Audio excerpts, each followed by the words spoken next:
Testing. Testing. It's not working.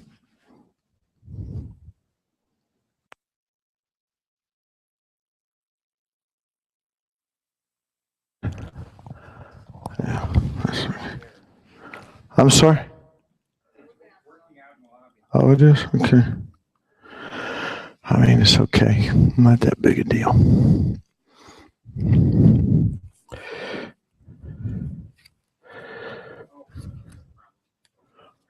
Hey. Ooh. Okay.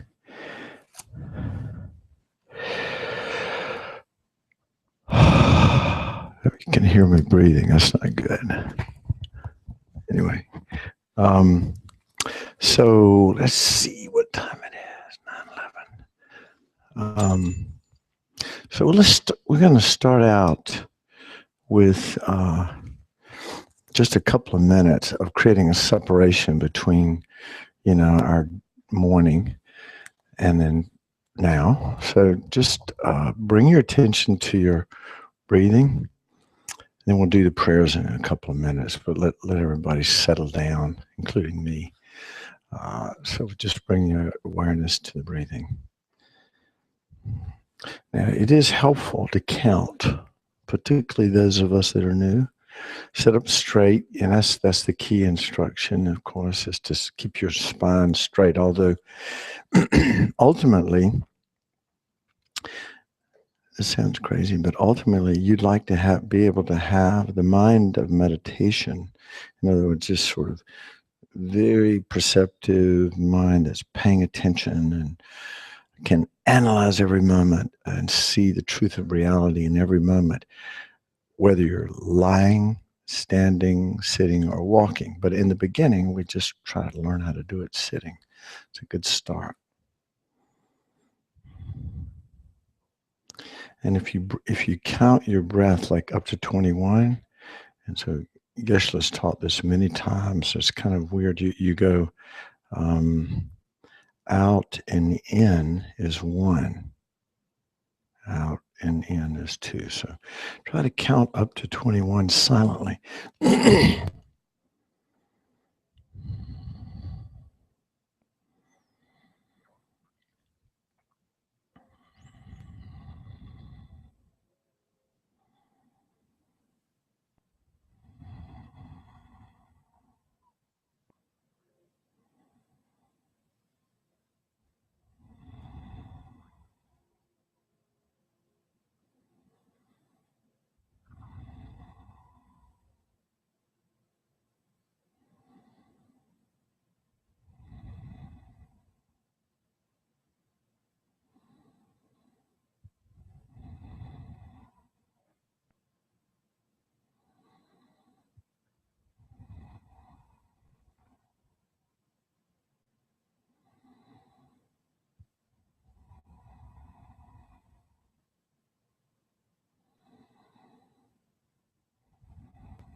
So there are a couple of things to think about before we get started. One is impermanence.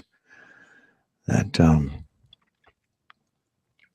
for any spiritual practice, it's said that remembering how things are in a constant state of flux on a microscopic level. So, like sometimes we say in the finger snap, like 64 mind moments. Some people, in some traditions, they say millions of mind moments in a microsecond. But in any case, the mind is in a constant state of flux. And there's gross impermanence too, which is like, we got up this morning. Some people will die today. Things will happen that are different and that are, it's just this gross. Anybody can recognize that impermanence, but the subtle impermanence of the mind and body always going on unrecognized, but very important to tune into that. So remembering impermanence at the beginning of the practice and during the middle of the practice and at the end of the practice is said to bring some intensity to it rather than just a lackadaisical kind of casual. Somebody in here could die in the Kadampa Center. It could be you. It could be any one of us. It could happen any moment. That's how life is so transient, so precious. Could end any moment. Got to take the essence of it right now. Don't waste it. Don't waste your life engaged in meaningless activities.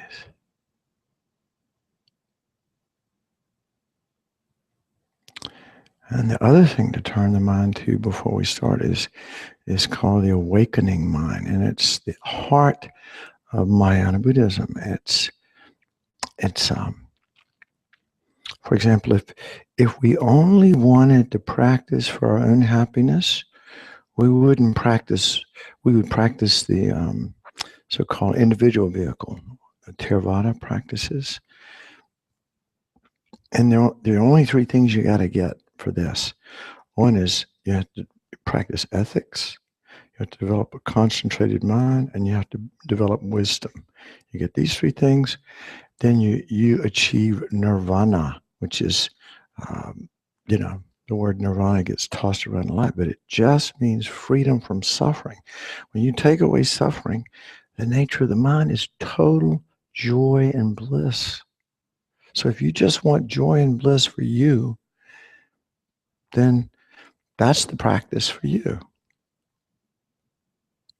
If you want to practice for others, in other words, your goal for achieving joy and bliss and developing, compassion and wisdom and loving kindness and skillful means, all the qualities that we think of as connected to Buddhahood, then our goal is full enlightenment. Why do I want to become enlightened? Why do I want to achieve all of these great mind states and to find, this lasting, amazing peace and happiness of a Buddha? The only reason to do that is because you want to help others. Otherwise, you would have gotten off the train at the stop called Nirvana, but you stayed on the train to Buddhahood. Okay, that's really a big distinct and important distinction. That as much as we can, even though it is not natural, and it's in the beginning, it's clearly effortful. We set our goal on helping others, serving others in every conceivable, possible, imaginable way. And how do we get to the point where we can effectively serve others? We have to get our own act together. So we say, okay, I want to help others. I want to lead them to full enlightenment, but I don't have it. I don't have it together yet. I've got to get my life together. So we practice this path called the Mahayana path. Usually we think of it as the Lam Rim, or the stages of the path. Very clearly laid out, practical step-by-step method to transform our mind from wherever we are now, from our current state of confusion and maybe depression, anxiety, stress, things are not going that well at home, at work, wherever you are, there is hope. There is hope, but it means you have to do a lot of work. It's not quick. This is not the easy way. This is the effortful way of transforming the mind from confusion to like supreme happiness. And it is possible, and it's been done. We're not. We won't be. You won't be the first person to achieve enlightenment when you get there. Many beings have done it before.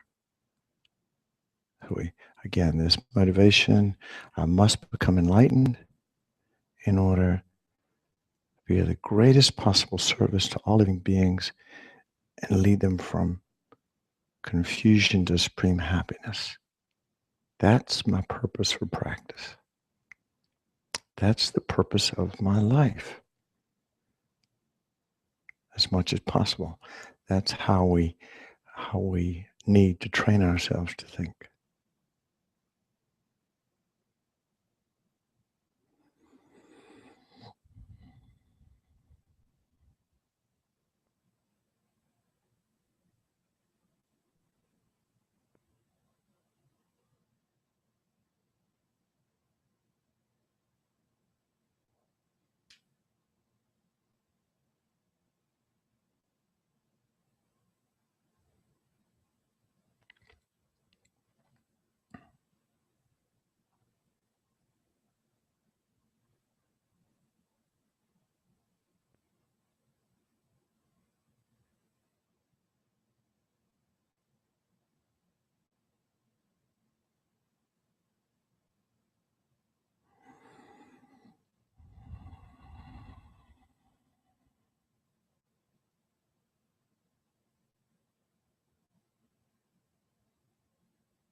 So let's turn to page 34 in the prayer book, and we'll read,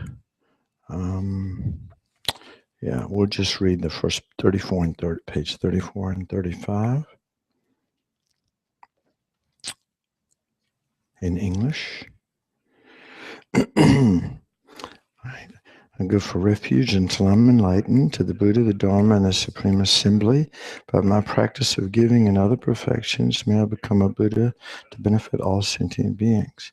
I go for refuge until I'm enlightened to the Buddha, the Dharma, and the Supreme Assembly. By my practice of giving and other perfections, may I become a Buddha to benefit all sentient beings. I go for refuge until I'm enlightened to the Buddha, the Dharma, and the Supreme Assembly. By my practice of giving and other perfections, may I become a Buddha to benefit all sentient beings. May all sentient beings have happiness and the causes of happiness. May all sentient beings be free from suffering and the causes of suffering. May all sentient beings be inseparable from the happiness that is free from suffering. May all sentient beings abide in equanimity, free from attachment for friends and hatred for enemies. Reverently, I prostrate with my body, speech, and mind. I present clouds of every type of offering, actual and imagined. I declare all my negative actions accumulated since beginningless time and rejoice in the merit of all holy and ordinary beings. Please remain until the end of cyclic existence and turn the wheel of Dharma for living beings. I dedicate my own merits and those of all others to the great enlightenment. This ground, anointed with perfume, strewn with flowers, adorned with Mount Meru, 4 continents, the sun and the moon, I imagine this as a Buddha fill and offer it. May all living beings enjoy this pure land. Idam Guru Radha Mandala Kamneyatayami. Now, at this point, we do some mantras. I need the Om Say to lead us in the tune, because I have my tune. I get confused with the different. Well, I'll do my tune. We'll do the tune for Chinrezig sounds like the New Christie Minstrels, but it's different than the one we. Oh, money. Oh, yeah, okay, ready? It goes like this. Om mani padme hum, Om mani padme hum, Om mani padme hum, Om mani padme hum. Om mani padme hum, Om mani padme hum, Om mani padme hum, Om mani padme hum. One more time. Om mani padme hum, Om mani padme hum, Om mani padme hum, Om mani padme hum. And then the Tara tune that I like is, you can just listen to the first round. Let me see if I can remember it. Om tare do re so ha. Om tare do re so ha. Om tare do re so ha. Om tare do re so ha. Om tare do re so ha. Om tare do re so ha. Om tare do re so ha. Om tare do re so ha. Om tare do re so ha. Om tare do re so ha. Om tare do re so ha. Om tare do re so ha. I have a sinus infection. Okay. So those are all the prayers until we get at the end. We'll do dedication prayers. Today, the subject of discussion. See, Sarah dropped this on me last week. Said, "Hey, Don, nobody wants to do Sunday. Would you like to do it?" So, I can talk. I can talk about some things, but I thought, what would be really interesting is to talk about what you're interested in, instead of have my agenda and come up with some, in fact, how many people have ever been to a Zen retreat? Anybody ever been to a Zen retreat? No.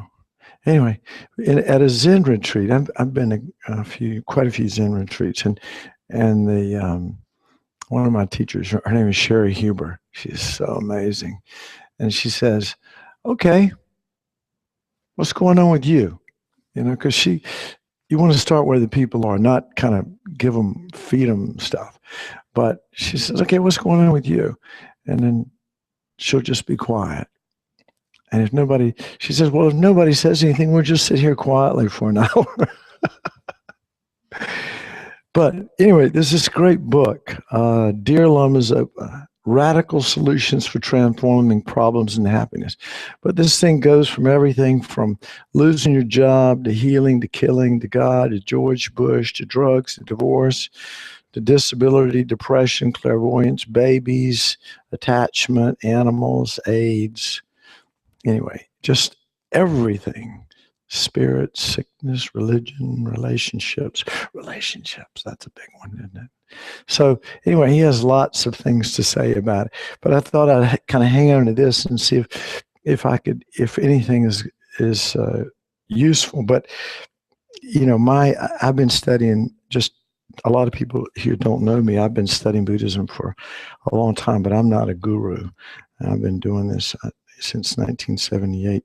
But I do have some experience teaching introductory classes and answering, and also trying to live with an awareness of this. So I'll do my best to try to answer any questions, and I promise I won't make anything up. Well, I'll do my best not to. And if I run out of answers, I'll defer to our venerable Robbie Watkins over here. the center director. But anyway, so anything going on? Any burning issues or questions or problems or anything about your life or Buddhism or in general? And I think it's what I'll do is try to answer it with a Dharma spin, whatever is going on. Or we'll just sit here. I'm fine with that too. In fact, I'd prefer that. No, I'm kidding.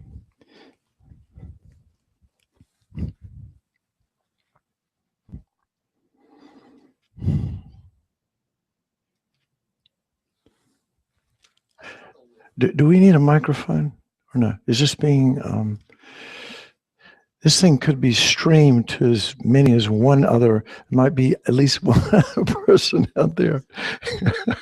Robbie usually says millions of people around the world, but I'm not that optimistic. Thank you.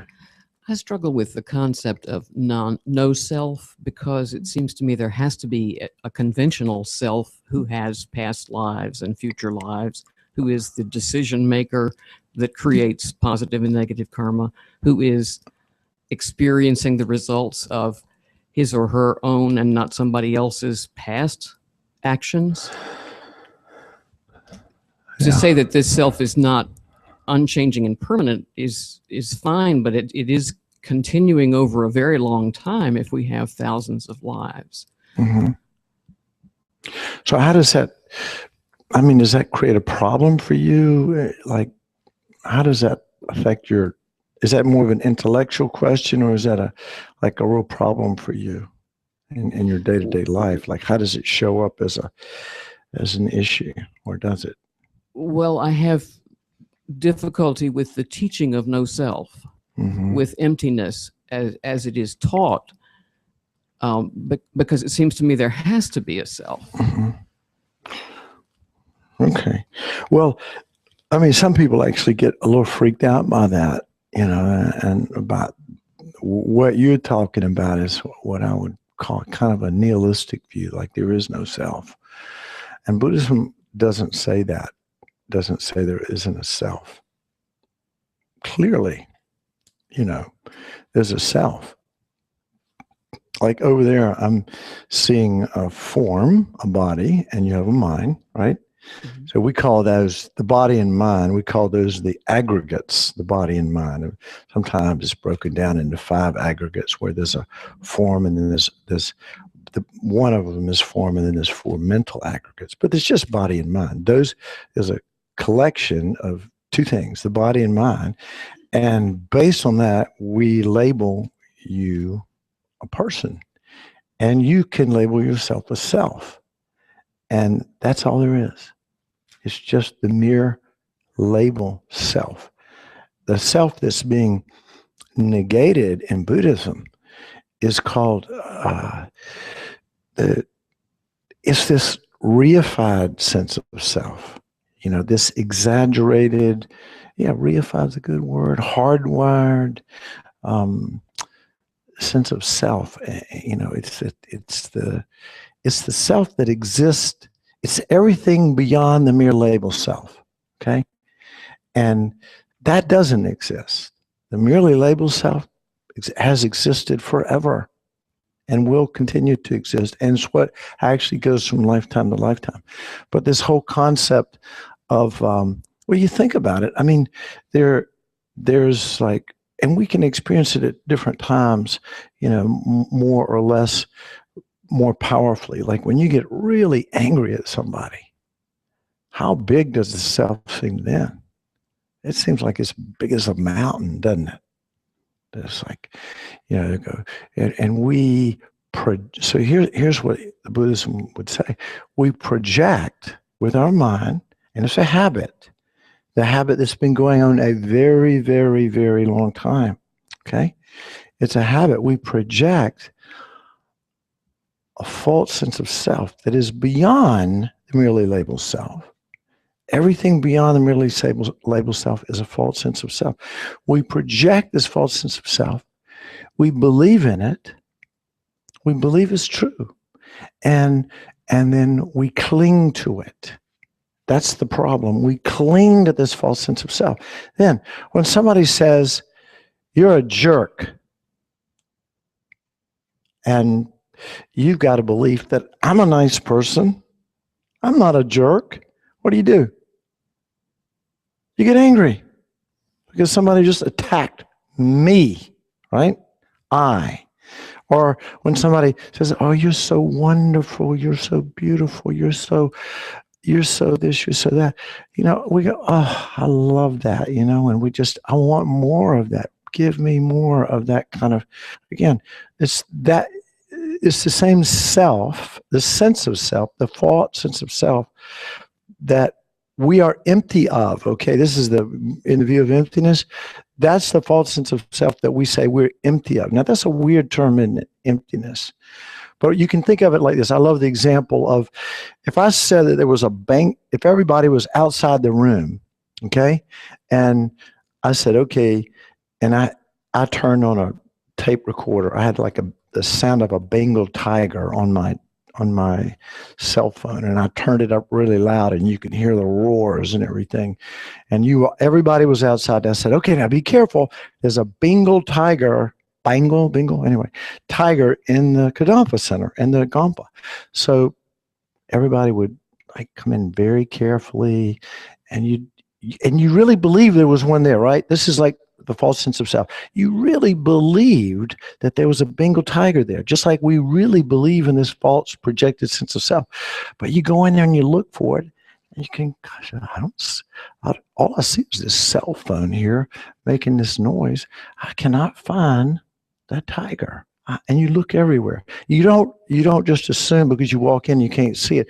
You mentally you have to prove to yourself that it's not real. So you go look under the cabinets and everywhere, and it's not hiding anywhere. Then you go and then you say, wow, there's no Bengal tiger here. The room is empty of Bengal tiger.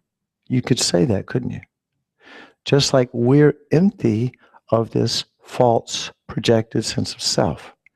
So this is weird because what we're saying, the ultimate reality of who we are is the voidness of something that we thought was real. There's the emptiness of self.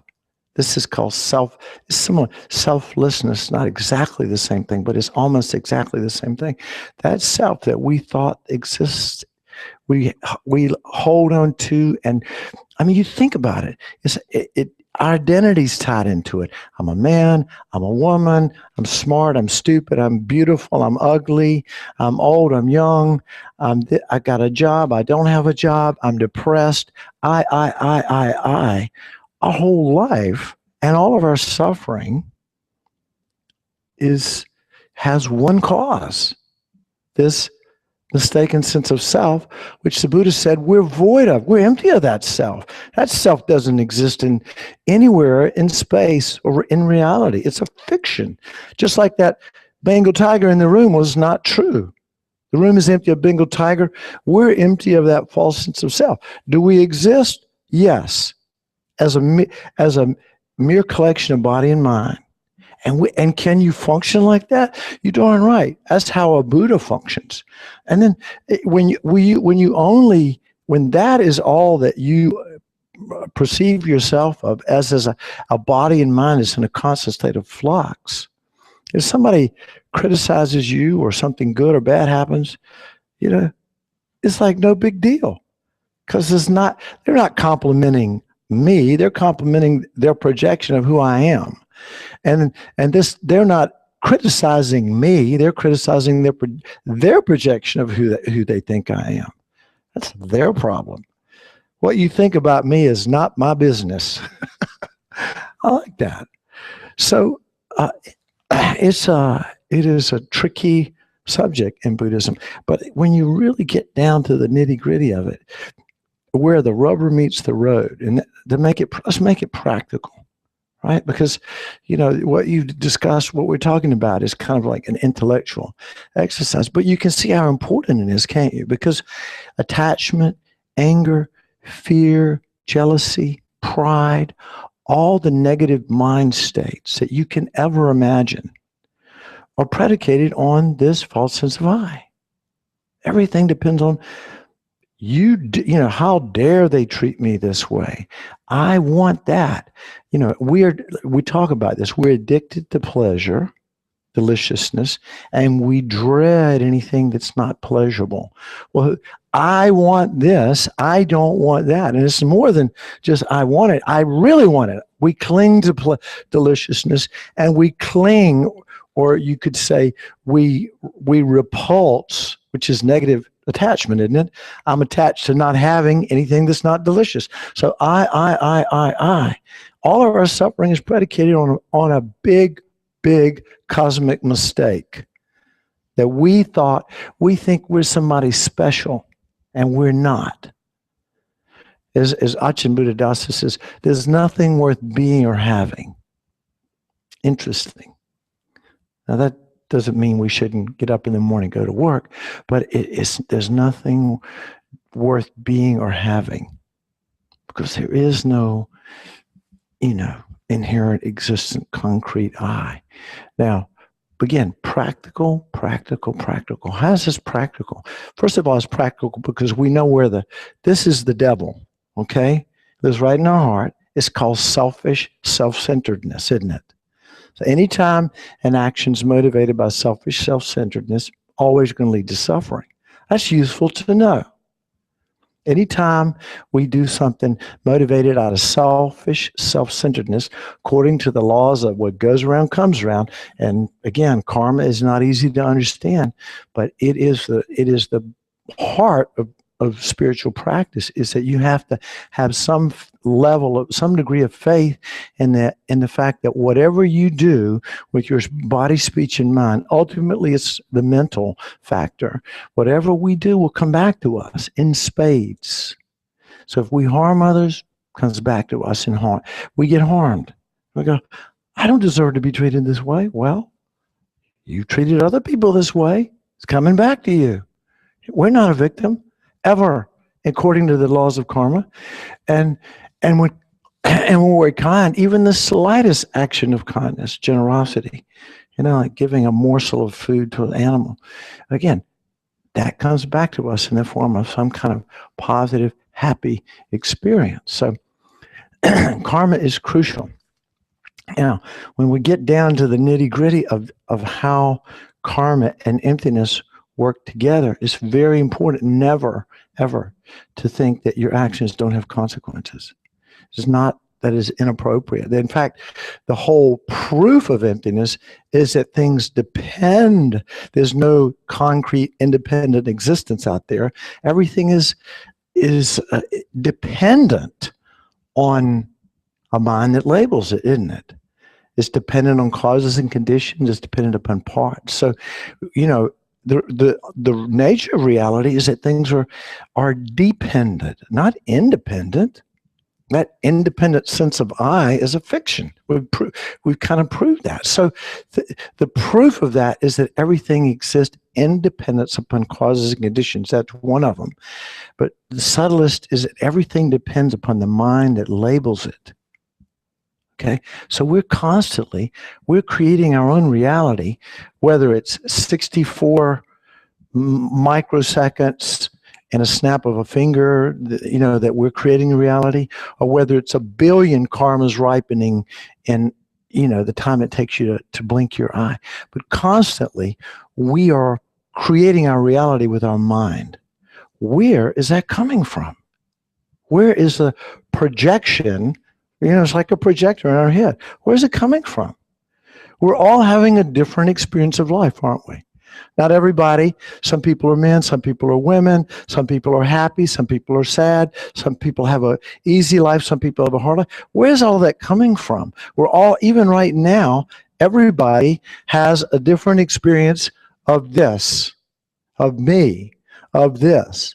We're all having a different experience, but we're all sort of slightly arrogant in thinking that our view of everything in this room is the way it is. And it's not. It's just my view. Everybody's having my life view of reality. You got that? It's not, we're not all having the same experience, right? It's pretty obvious. Where's that coming from? Where is my experience coming from? If there is no fixed, concrete reality out there, where is it coming from? It's coming from karma ripening every microsecond. Billions of karmic seeds ripening, forcing you this morning to your good base because of all your past good karma, I will say, forcing you to see yourself at Kadampa Center, forcing you to hear about these teachings on emptiness and karma. Right? That's what, your karma is ripening for you to have this experience. All right, now if you're enjoying this experience, what created that? A positive action in the past. Your virtuous behavior in the past has created the karma for you to be happy right now, for you to have a positive mind, and for you to sort of see this as a positive experience.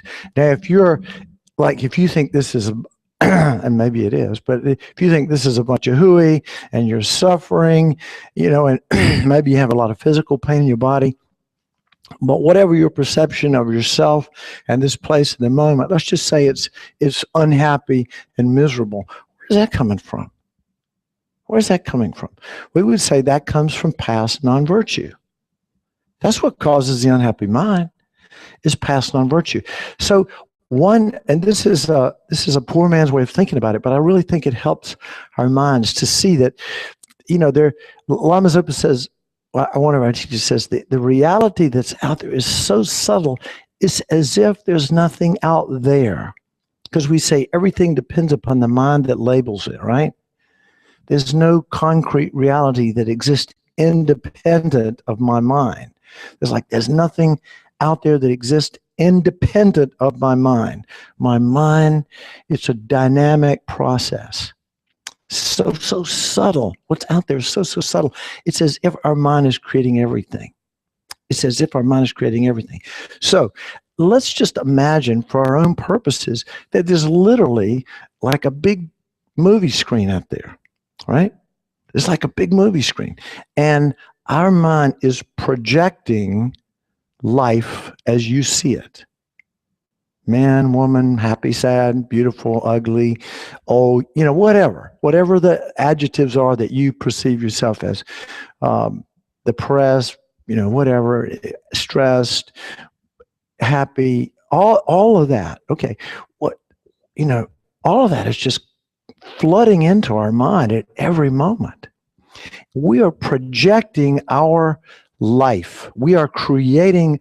Who's the God in, if you want to talk about the creator, it's your own karma.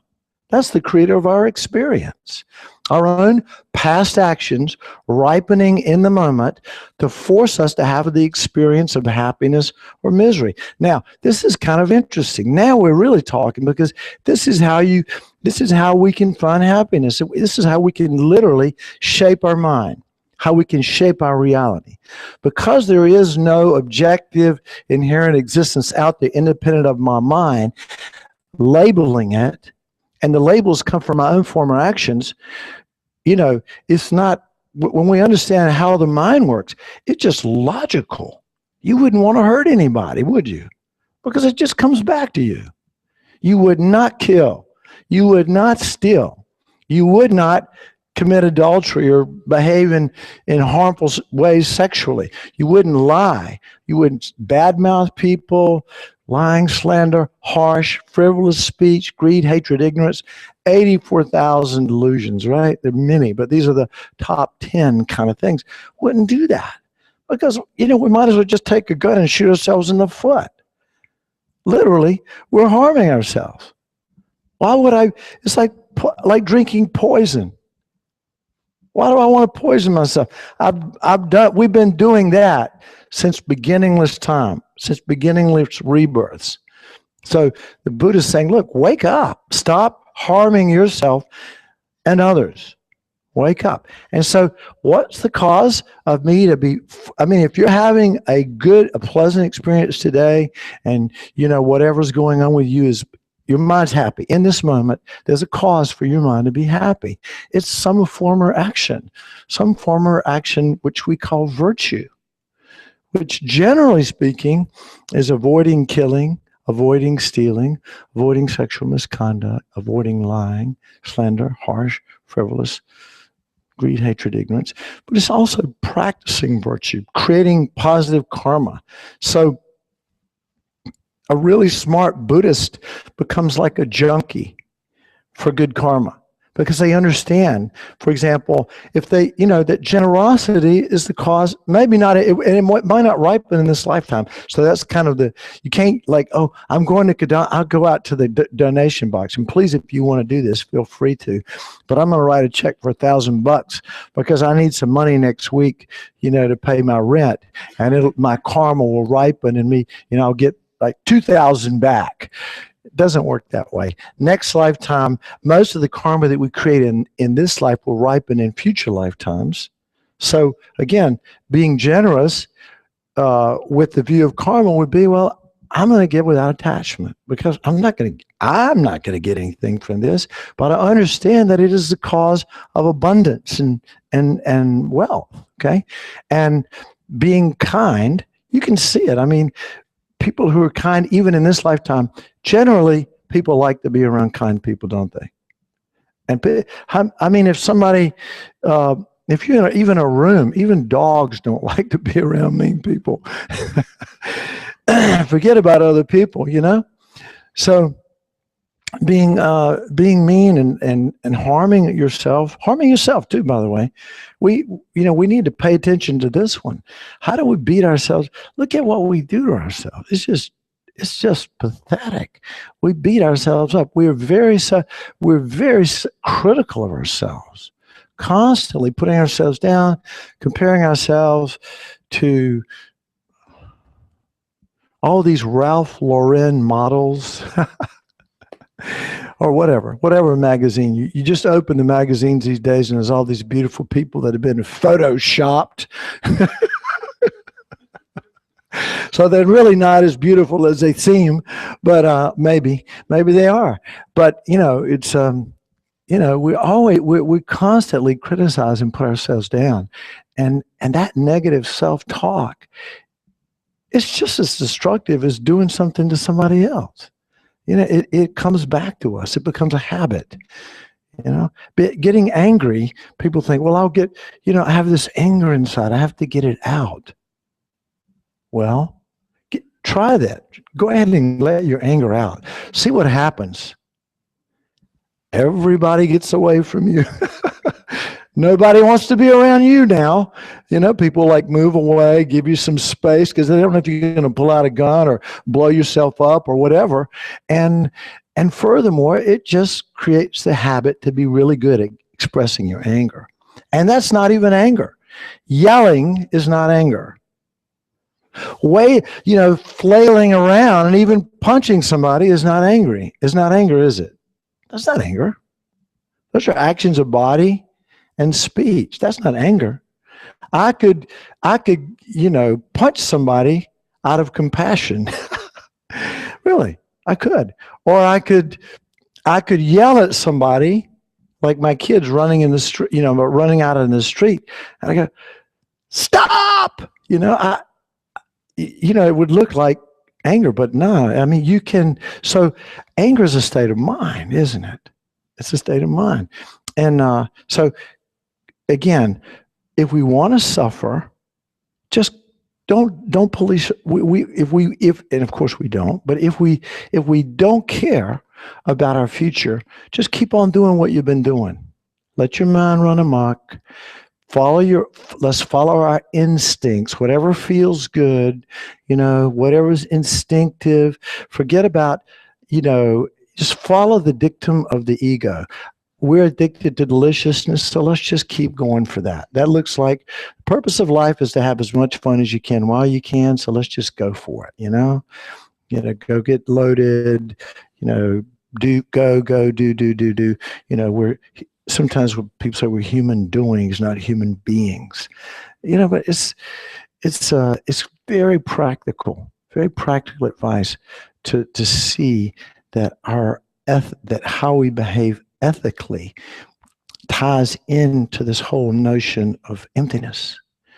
Because things are empty of any inherent, concrete, independent existence, it depends upon causes and conditions and a mind that labels it. And the labels and the conditioning are called karma. And karma depends upon virtue and non-virtue. Virtue is non-harming, and non-virtue is harming. Now, in the moment, this gets to another practical point. Well, how do you know when you're being virtuous? Because you might think, well, my family's starving. I'm going in the Harris Teeter and I'm stealing a turkey, or I'm stealing stuff, food or money, or I'm going to do whatever I want to do. I'm not going to pay my taxes. I'm going to lie. I'm going to do whatever I need to do, and we can justify that.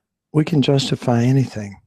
We are very good at justifying our non-virtuous behavior, but it doesn't work out. It doesn't work out. It always backfires.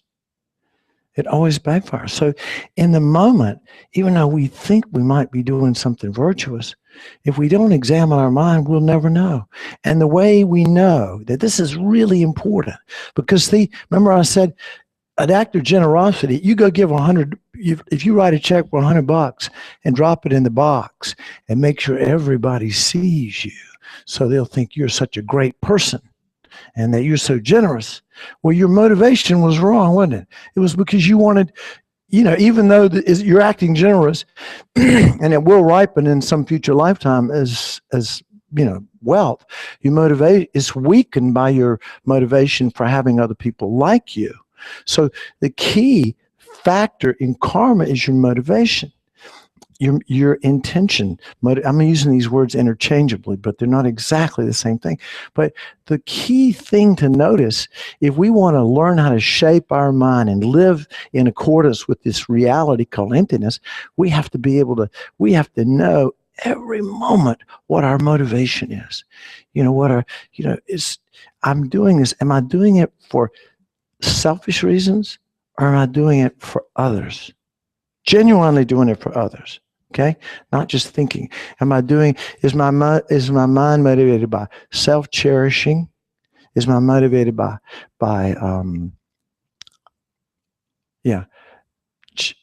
cherishing oneself, greed, hatred, ignorance, whatever,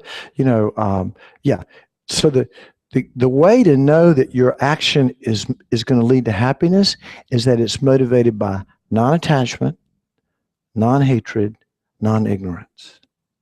Every action motivated by that will rebound to you according to the laws of karma, like that boomerang, come back as happiness. So now we're really talking about how to practice every moment. We can never take a vacation. As Buddhists, you might be able to go on vacation, but we can't take a vacation from our mind and from this whole process of causality. Every moment we need to be noticing, is this action of body, speech, and mind motivated by non-attachment, non-hatred, and non-ignorance? If it is, I'm creating the causes to be forced to see myself in paradise and happy. If my actions are motivated by greed, hatred, or ignorance, the karmic boomerang will come back and I'll be forced to see myself as suffering. It's just, it's just so practical.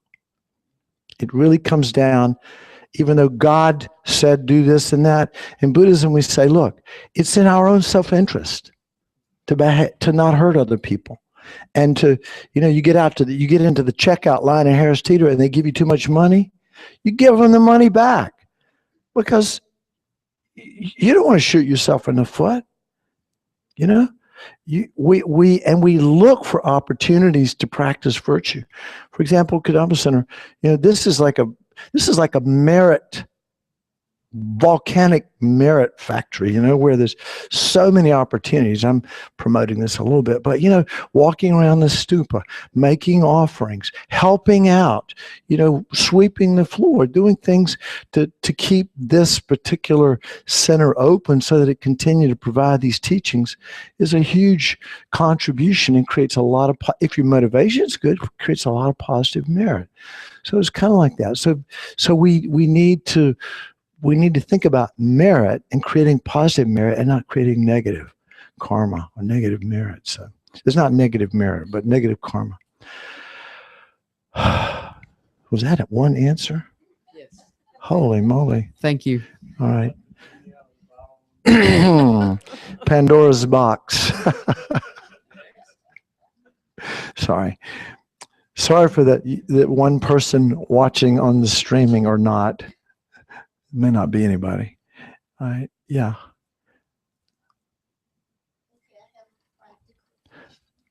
Good.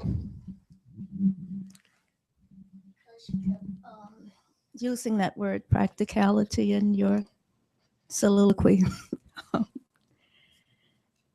This, what's on my mind is the fact that this path is so incredibly rich. It's so much to it. And so being practical about it, incorporating it into my days, because there's a morning session, there's a night session, and then there are the classes. Right now I'm in the basic program. It's it's a lot of studying, and then you see these side things that you want to learn too, so you're into that. And then there's work, everyday life, whatever you're doing to sustain yourself. So my question is, could you give me an idea about incorporating it all into your life without becoming a nun?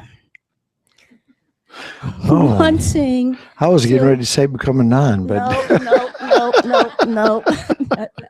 And actually, but actually I keep having these dreams that I'm a nun, and I'm looking down and I'm thinking, Donna, I keep thinking the next time I dream this, I'm gonna look down and see what I'm wearing.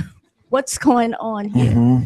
I don't think I want to be a nun, but like I said, it's so rich, and it seems like it just takes over my whole life, and to the point that the other things just kind of grow strangely dim. I'm not that interested in it anymore. I'm interested in this, but trying not to be greedy and grabbing at this and grabbing at that, and I'm not grabbing so much anymore because it's just so much information and it's so absolutely delicious, but I need practicality I in hear this. the question.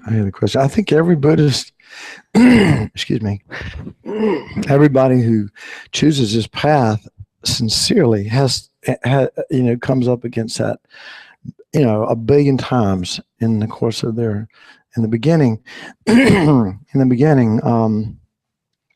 well, let's put it this way.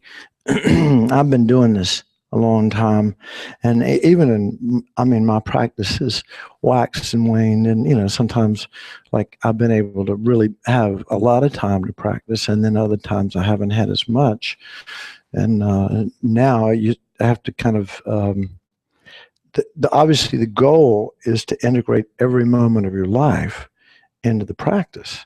So that's not really a problem, because this is your only life, and the fact that interest in, well, let's put it this way.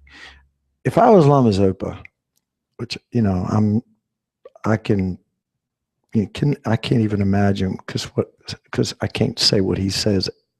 He says stuff all the time that I'm amazed at, but he will say, that means what you're describing is actually kind of good. That your interest in superfluous things that don't have anything to do with transforming your / heart mind, your disinterest in that is part of your renunciation. It's just a natural process of the practice. You realize that the mind is transformable. You're beginning to suffer less and see the possibility of freedom, right? Even though it might be small, there's a little bit of light there. And so, gradually, and one of the, I've just seen a lot of people come into this center and they get all like, wow, this is so great. And then 6 months later, you don't see them anymore because they burned out, or they made a lot of mistaken assumptions. So I think one of the key things is you go at your own pace. You don't even have to be a Buddhist to be here, obviously.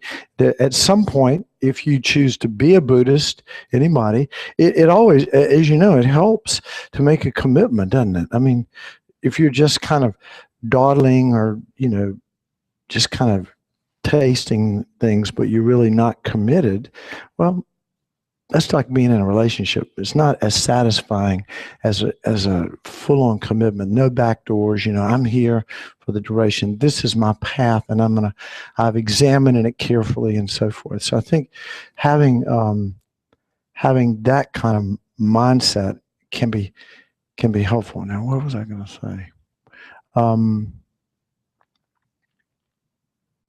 Other than it's really, I think it's very helpful to acknowledge, where you are, and then every morning you get up and you try your best. You set your motivation in the beginning of the day to have the whole day be Dharma. And then if you went did you go to the Light of the Path retreat?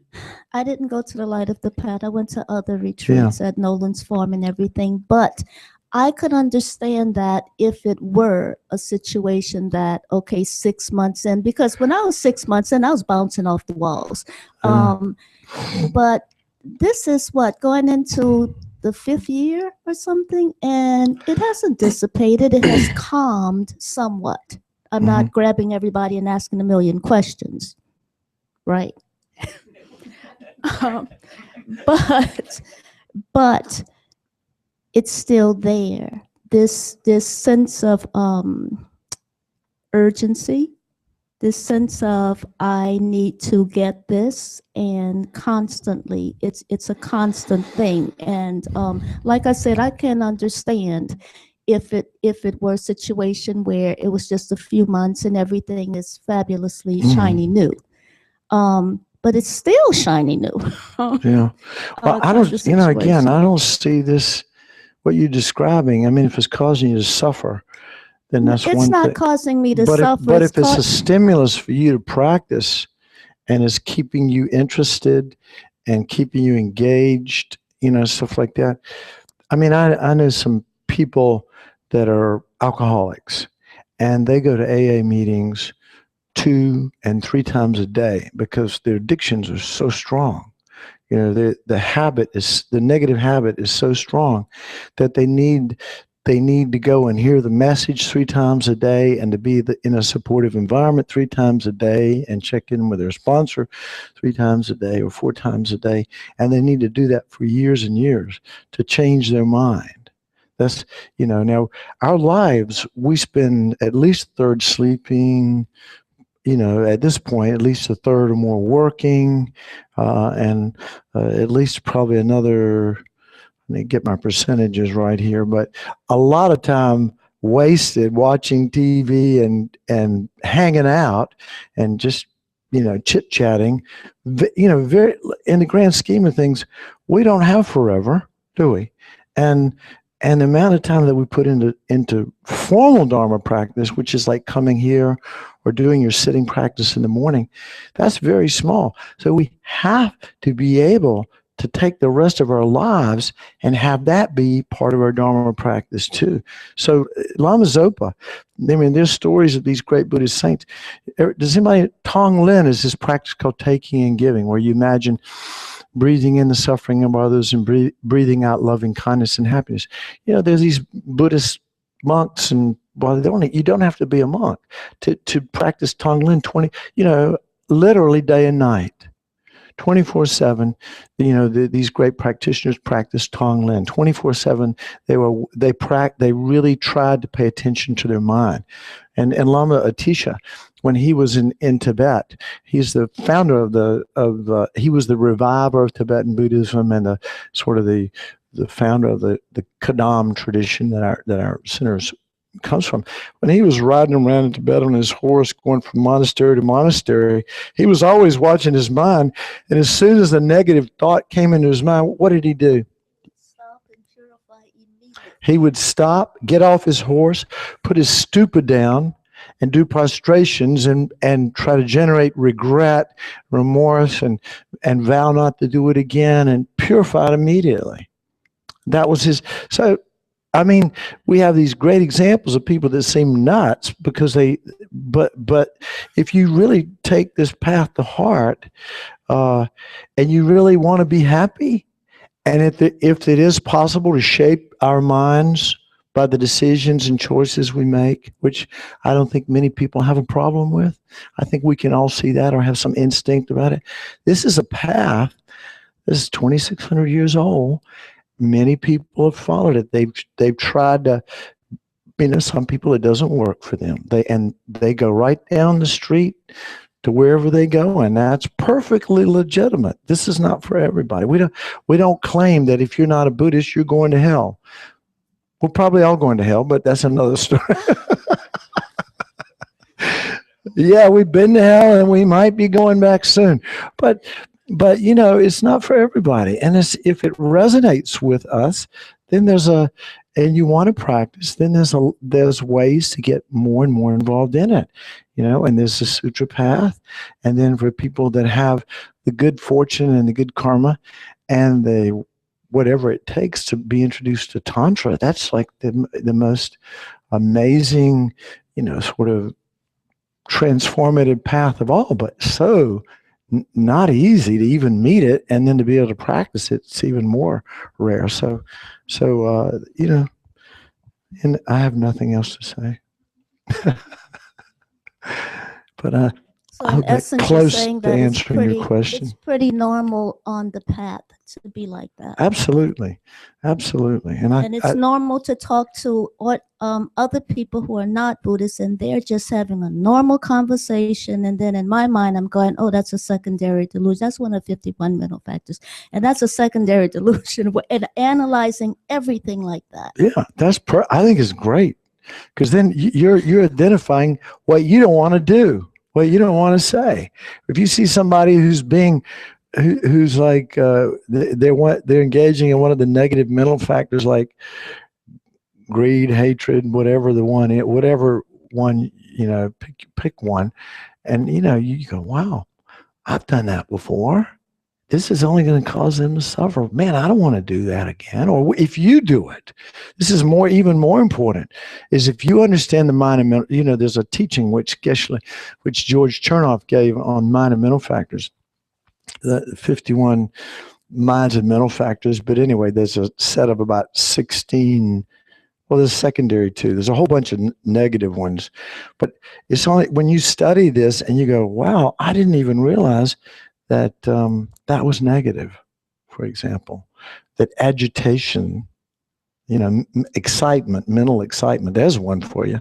That's a negative mental factor. I want to get excited. You know, we spend a lot of money for excitement, right?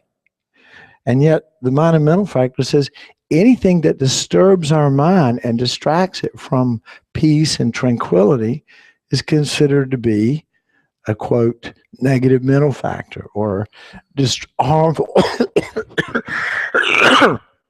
Let's let, anyway, what I say is great. Keep it going. And, but I think it's okay. I really think it's a sign that your practice is working. That's what I'd say. By the way, they say they say that as soon as you become a Buddhist, you think all of a sudden your problems are going to go away. They do that. A lot of the teachers say, look, as soon as you become a Buddhist, it's like opening the door to problems. They just come marching in. They line up, they queue up, ready to give you the work you need to transform your mind. So being a Buddhist is again, I think it's it's important at some point to. I'm not even going to say that. I think that making a commitment to anything really helps you get much deeper into it, right? Whether it be in a relationship or a job or a spiritual path. And then dabbling, being like a spiritual dilettante, where you just dabble in this and that, and you never get very deep into anything.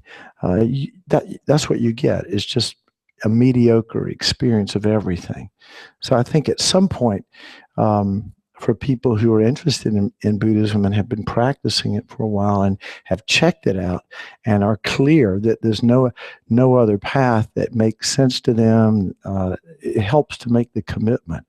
But it's not for everybody, and and nobody's pushing. Everybody has to make their own, do it in their own good time, because it's really not good to turn back on just like cheating on your spouse or getting a divorce. I mean, that's really painful, isn't it? That hurts.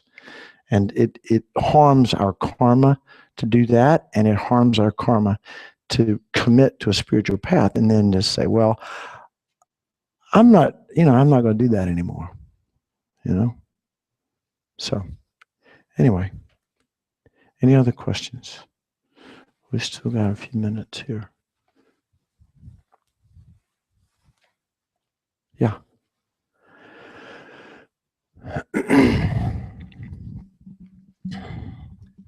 I was just going to ask about like work stress. What? Work stress.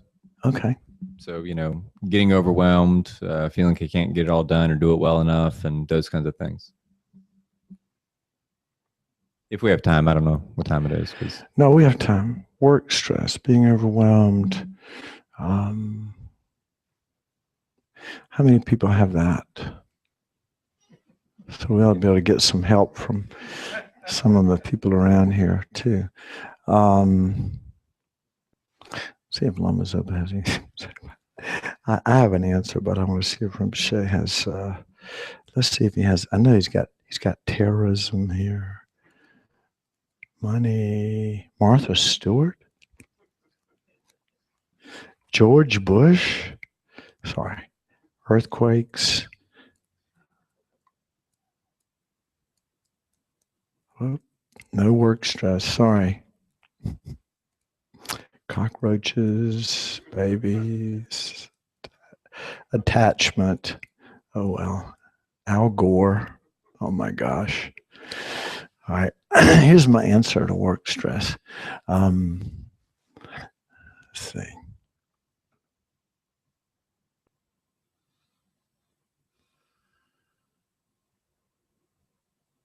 I mean, the first thing that comes to mind is, could somebody do your job and not be stressed?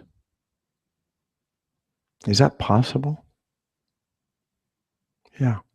So it's not actually the job. I mean, if a Martian were looking at you and filming your day, they would. There's nothing inherently stressful about your job. It's just you. I mean, you're just doing a series of things, and wait a minute now. And you just told me it's possible to do your job without stress. So I'm just saying, if somebody's videoing your day, it's just a series of activities, one after another. But at the end of the day, you label that, or someplace during the day and throughout the day, you see that as stressful. Well, is stress in the job, or is that coming from your mind? Well, I mean, yeah, I think it's definitely coming from the mind, like Yeah. any kind of unhappiness. So what is it? What's underneath that that's causing you to feel stressed? So it's, I mean, ego. I mean, it's worried about how I'm going to be perceived by others, or how I'm going to be successful, or how it's going to reflect on me, or that I'm going to get it all done. And I think that's where it all kind of comes back to. Mhm. So what I'm hearing you say is that that you're attached to looking good, and you're attached to getting it done, and to get it done in excellence.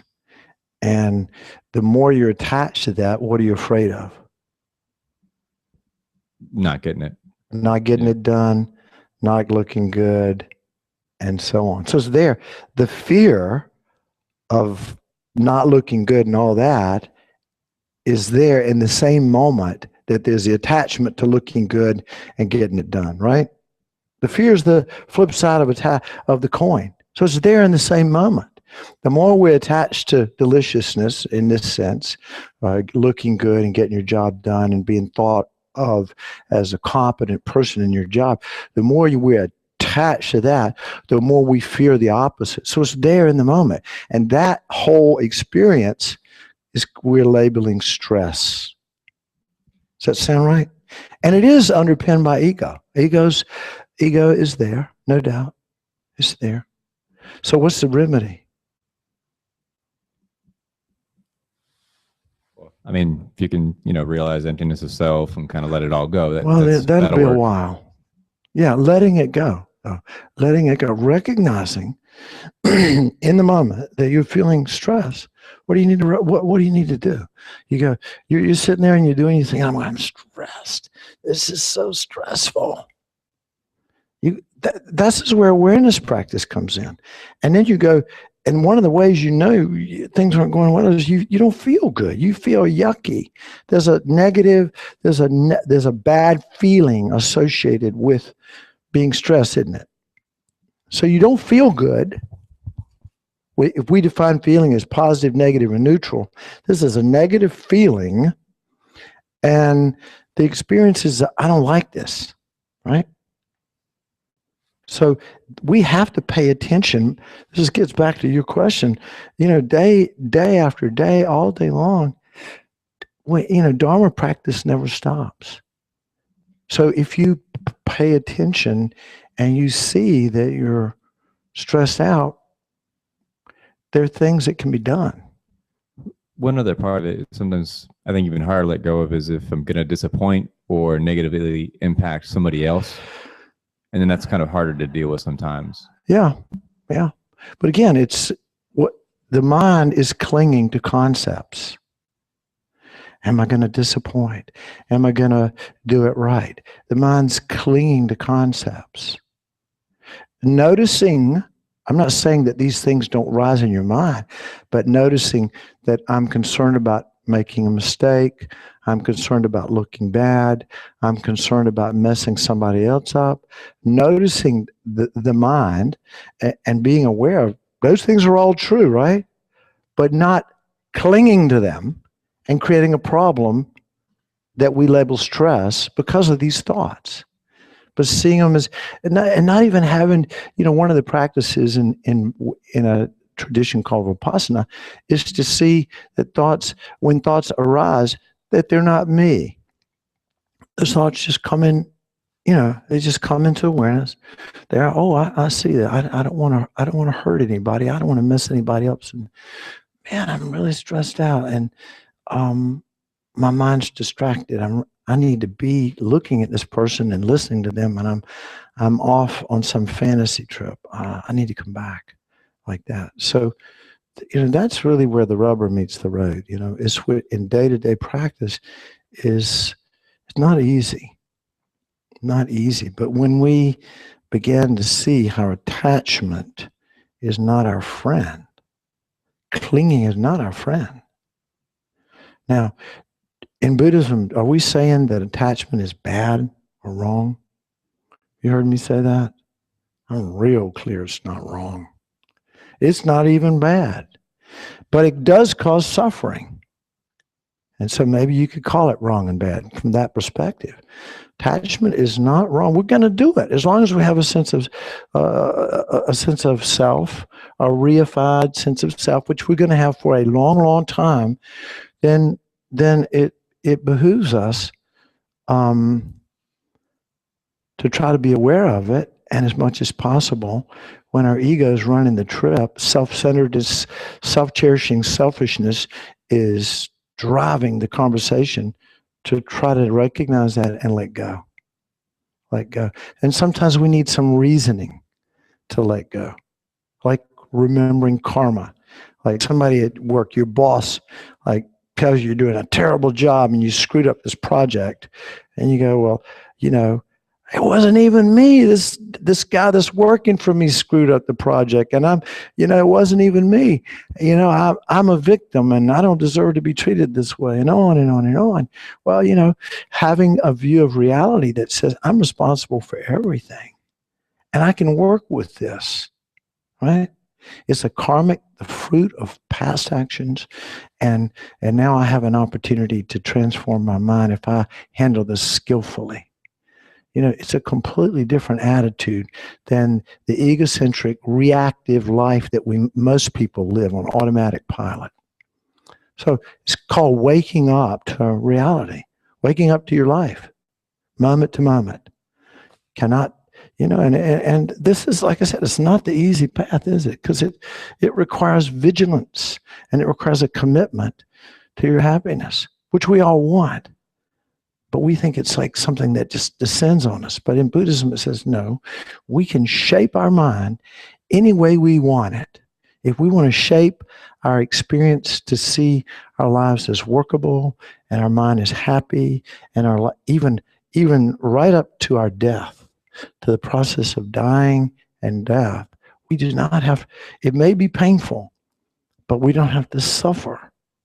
If we have the kind of mind that can let go, that can see reality as it is, we can experience every moment of our life as a blissful awareness. It's possible. That's the claim. And of course, we have to start wherever we are. But it's a good question. What gets labeled stressful? A lot.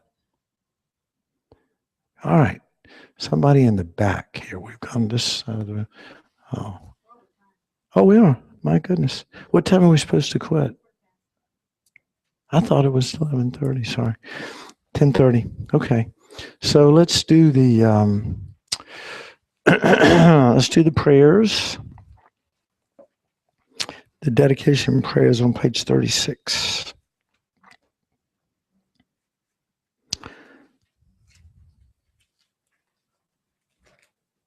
So we do 36, 37, and then down. Oh, wait a minute. I'm sorry. Wrong page. No, dedication prayers. 36, Lama Zopa, and then, and then down to the Megsema. What is Geshe Kinsa Rinpoche? Where's his long life prayer? I don't want to leave Geshe Gelik's teacher out.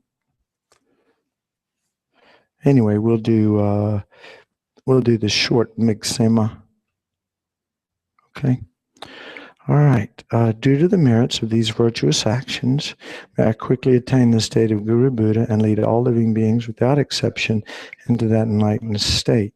May the supreme jewel bodhicitta that is not arisen arise and grow, and may that which has arisen not diminish but increase more and more.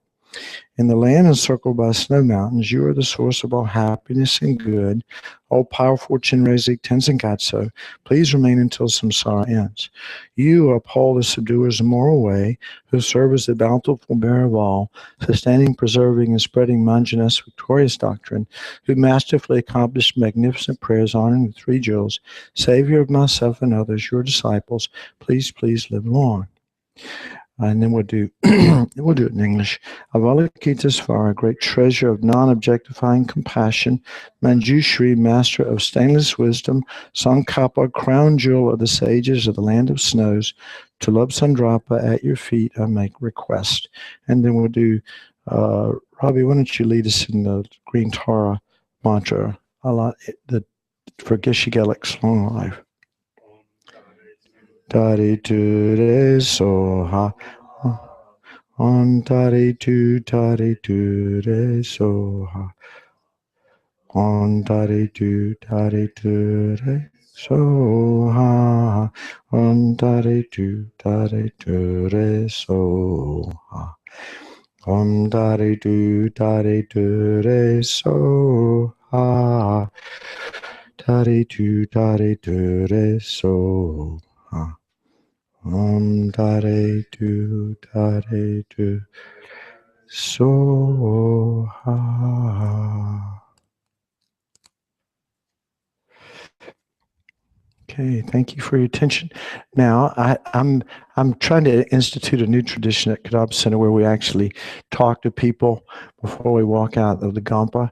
So if you could introduce yourself to somebody that maybe you don't know well, just shake their hand and wish them a good day and a happy life and good karma, whatever. But just shake a hand before you leave, please. You can do that now. I think at the Christian churches they say, "May peace be with you." That'd be good too. I like that.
great opportunity to create some merit.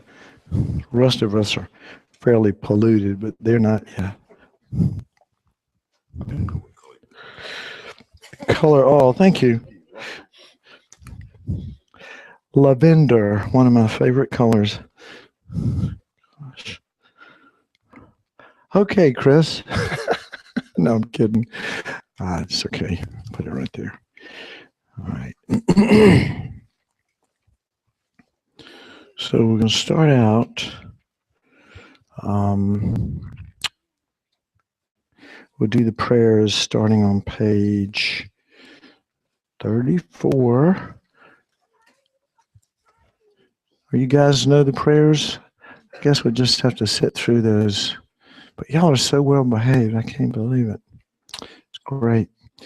All right, so we're going to do the prayers, and then we're going to do some mantras, which the kids can participate in.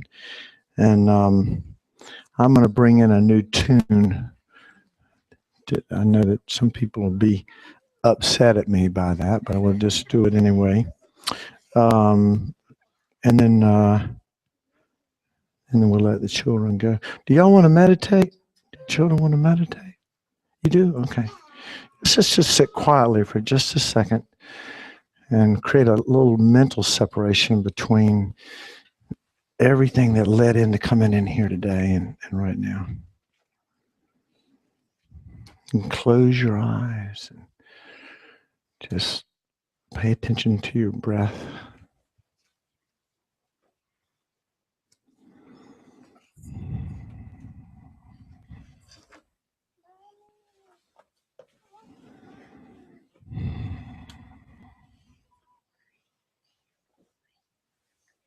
All right, now we're going to do it. We're going to do it together. Now, I said this, I didn't say this first time, but before we do the refuge prayer, what are the 2 or 3 things you need to be thinking about before we do the refuge prayer, so that it's not some empty, meaningless ritual, which I think a lot of people are really turned off. They think, so, you think, oh, these prayers and all this is just empty, meaningless, but it's not, if you understand. So what's the motivation for taking refuge? What's the 2 or 3 things that we need to be thinking about before we say this prayer? Pardon? Love, kindness, compassion. That's not what I had in mind, but those are all good things. Yeah. Getting out of some sorrow. So we'll call it dread. Dread of living with the kind of mind we have, caught in a process of uncontrolled causation.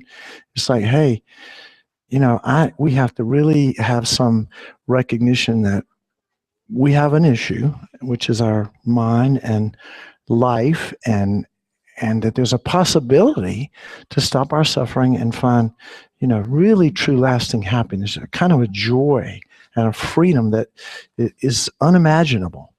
That possibility exists. So that's the dread of having a crazy mind like we have is number 1. And number 2 is what?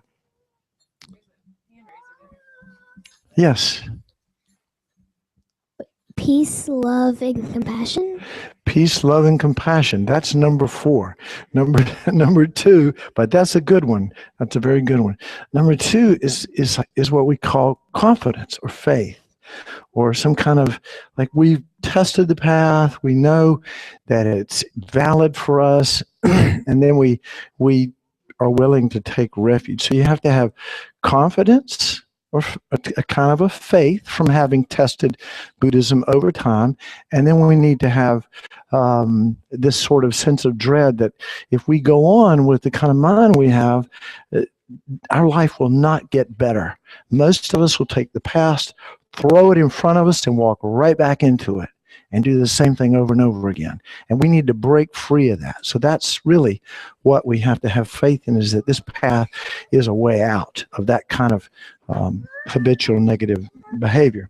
So that being said, we're going to do the third one is compassion. Compassion. That's a mantra to me. I don't know about you, but that sounds don't bother me at all. He can stay. But anyway, so compassion for yourself and other beings.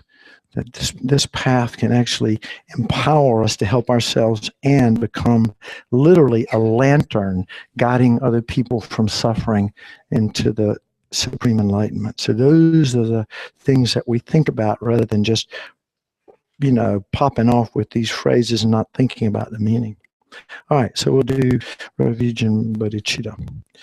I go for refuge until I'm enlightened to the Buddha, the Dharma, and the Supreme Assembly.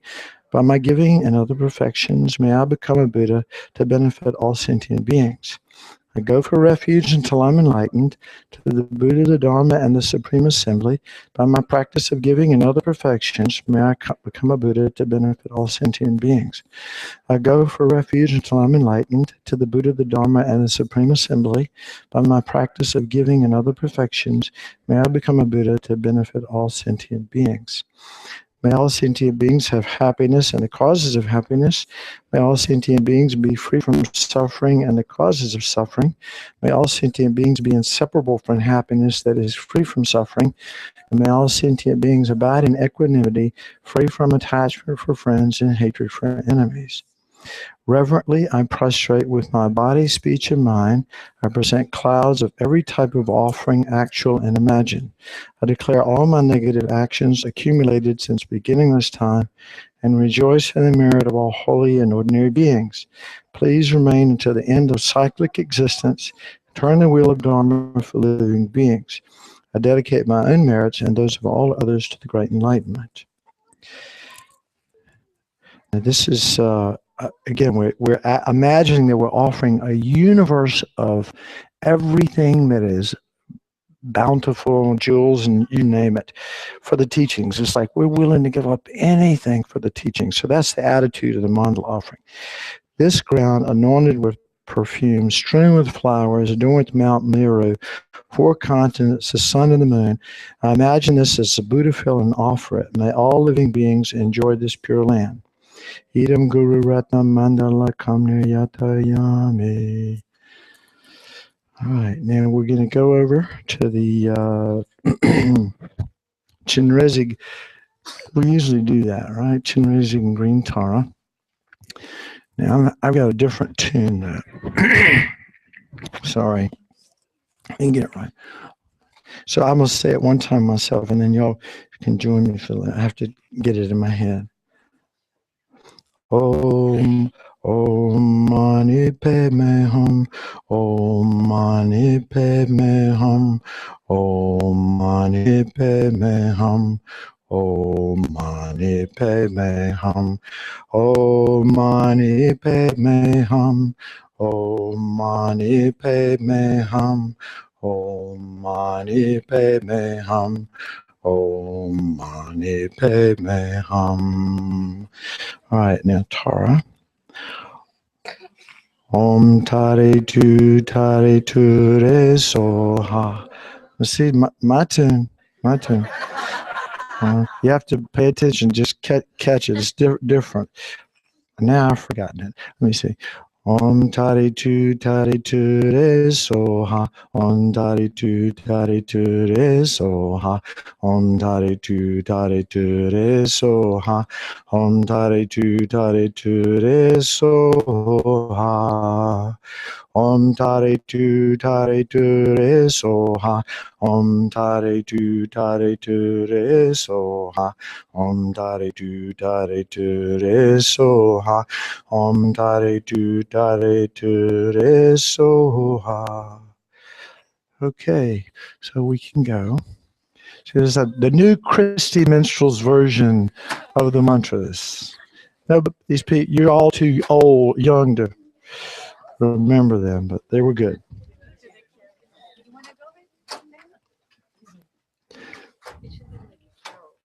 So I'm sorry. Oh, I know. I love the mantras a lot. I like different tunes.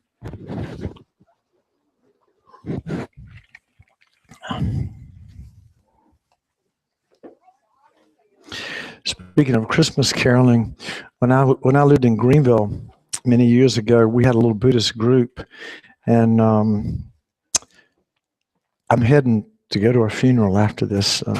My third mom, this woman that I consider like a mother to me, she died on Thanksgiving Day. So, but anyway, when I lived in Greenville, our little Buddhist group, we decided to do to do Christmas caroling. This is a bunch of Buddhists, right? Go Christmas caroling to all the people in Meals on Wheels. And so these are mostly elderly shut-in people, and so we all grew up Christian, so we had all the songs and stuff, and not really great voices, but we did our best. We'd go in there and go Christmas caroling, and these people would inevitably say, "Who are you?" And we just say, "Oh, we're just some people who are interested in singing," and they would cry. They were so happy to have somebody come and visit them during Christmas. So this is a time, the holiday season is really a good time to reach out to people and particularly those people that don't get a lot of attention. But anyway, we were all over town, doing this, and is one of those situations where we got way more out of it than we put into it. They go good on my college resume, wouldn't it? I went on a mission trip, and I got so much more out of that than I put into it. If you don't have that on your college resume, you have no chance of getting in.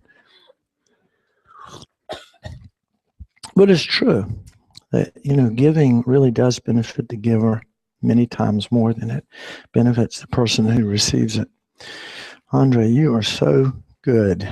Thank you. But I'm covering up my socks.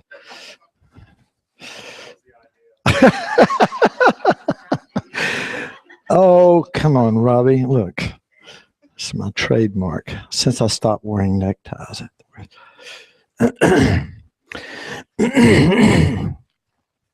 Okay. So, you got my phone? Thank you. So we're going to start out with some meditation, and then we're going to open it up to discussion. And so things that are on your mind that about anything really, and we'll try to answer it put a Dharma spin on it. That would be the goal. So we'll start out just doing mindfulness of the breath. So, you Geshe-la teaches exhale, inhale. You can count softly. One, you don't have to, but this is one way to get your mind to hang in there with the breath. So exhale, inhale, 2, exhale, inhale, 3. And of course, your mind will wander off.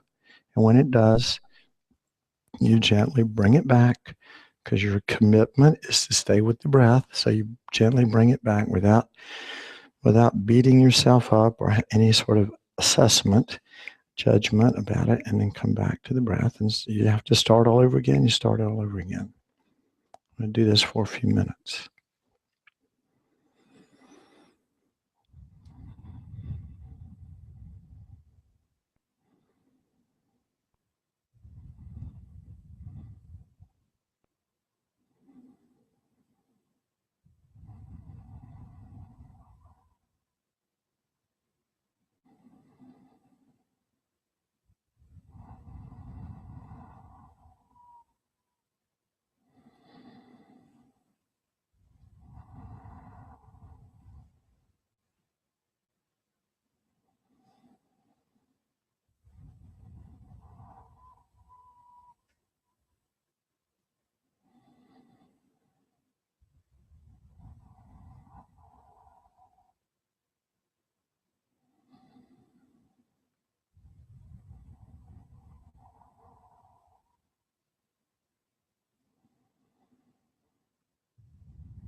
we want to remember some of the teachings before we start. One of them is that one of the important teachings is to remember impermanence. And they say that you should remember it at the beginning of the practice, if you're doing any spiritual practice, particularly in the beginning, in the middle, and in the end. If you remember it in the beginning, you'll bring some attention and awareness to your motivation, and you'll realize what a precious opportunity it is. And then in the middle, it'll help you keep your attention sharp and your focus sharp, because you'll want to benefit as much as possible from the teachings. And at the end, remember impermanence and how rare and precious the teachings are. And hopefully we create causes for more of these teachings. So it's kind of like that. And impermanence is both gross and subtle, isn't it? It's subtle in the sense that we're not the same people we were even like 10 seconds ago. Our body and mind are constantly in a constant state of flux, constantly, inexorably, going until we die, until this gross physical body dies. But it's happening all the time. Subtle changes. We're all going through these subtle changes that we don't recognize until we look at the picture from 3 years ago. We go, wow, I have changed, or they have changed.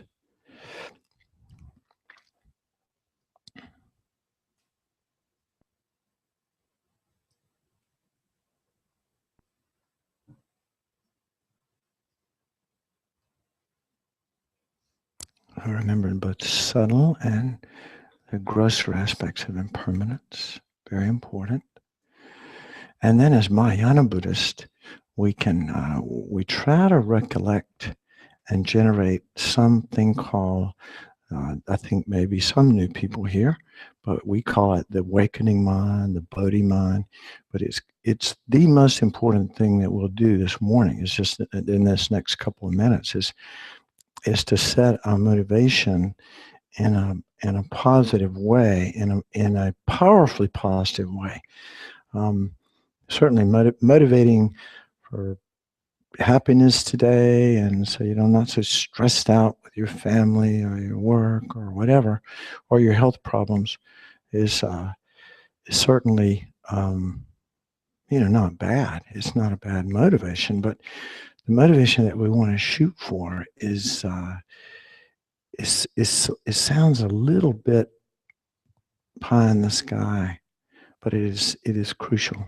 And it's that we aim for our own happiness, to achieve our highest potential as a human being.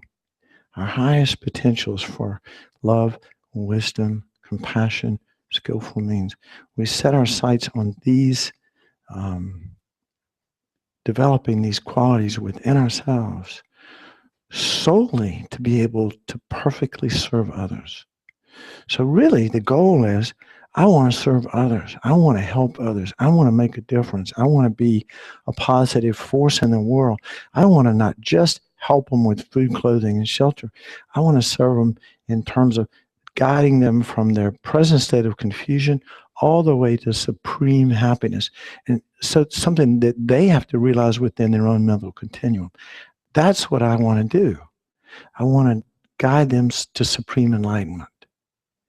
And based on love and compassion, not some sentimentality, but based on genuine feeling of interconnectedness and compassion, we then engage on a path of personal development, of self-exploration and transformation, to develop the qualities within ourselves. And we call it in Tibetan Buddhism, we call it the Lam Rim. It's a graded path to enlightenment. It's not like we have to invent this. There's not a medicine for it. It's something that it's work that we can do on our own mind to shape and mold our mind into something that is supremely joyful and happy and can serve others. And so that is the motivation. As much as we can, we try to set our mind, our goal for practice with this intention. And then to let that intention kind of pervade the next hour and maybe the rest of the day, but at least the next 45 minutes while we're here.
I brought a book in case I get stumped. It's called Dear Lama's Open. In fact, I should probably be reading from this book rather than talking. But anyway, so the first class we had some lively discussions. This class or this session could be a lot more boring depending on how many people want to speak up. But I asked last time, has anybody ever been to a Zen retreat? Nobody's hand went up. You have. What do they usually do? What does the Zen teacher usually say? I go to a Zen practice that's not really the traditional Zen, but in the retreat, usually we have some sort of theme that we're exploring, and we do a lot of meditation. It's a silent retreat, and but then we do have some group discussions where we kind of loosely explore the theme, and then people see how it arises for them. Right.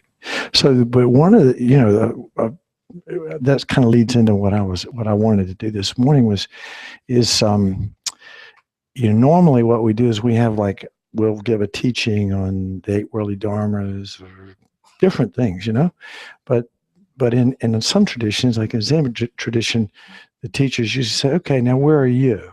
Let's talk about where you are with your practice. How is your practice working for you, not working for you? What's going on in other words, where are you?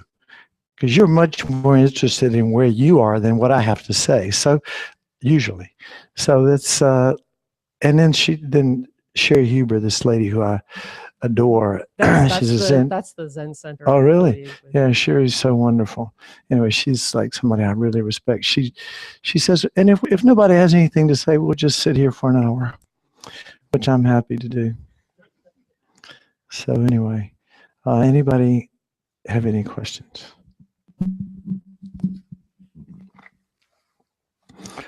Oh, good.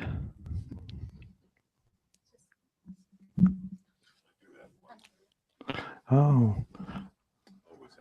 Andre, thank you. I think the last time I said something about emptiness. So I'm always trying to understand emptiness because I think it's essential. I think it's incredibly important. Or I don't think that the Buddha would even mention emptiness if it wasn't. And so I'm trying to understand it. So I get that emptiness is that all things are empty, meaning that all things are merely labeled by the mind, and all things exist independent on causes and conditions, and so forth. I get that. My question has always been, all right, what is not empty? Is there anything that doesn't exist in that way? And that's my question. That's what I wonder. I know exactly. I know that all phenomena. And I get that everything is like a projection. That, I'm putting on to something what's coming from me. I get all of that, and that is that's really profound and really practical for me. It really helps me to be able to to navigate in this world. So how does it help you navigate? Say it again. How does it help you navigate? It really helps me, especially in terms. The way I look at it, I look at it in how I see others, and I think that's extremely important. When I work in the prisons, this is what's going on with these guys. Everything is based upon their past experiences. Everything is based on what happened to them, and so they project that, and then they project that onto someone else, right? And so then what it is that they don't recognize that what they're seeing or how they label this particular person, whether it's a guard or whether it's whoever it may be, a fellow inmate or so forth, they don't recognize that that's not who that person really is. That's their only projection. And so if they see this person as being someone that's not a friend, I see this person as an enemy, then that's the relationship they have. Right. And so they find themselves always in problems. So for me, I'm always constantly looking at people and realizing that what I see is a projection from my own experiences.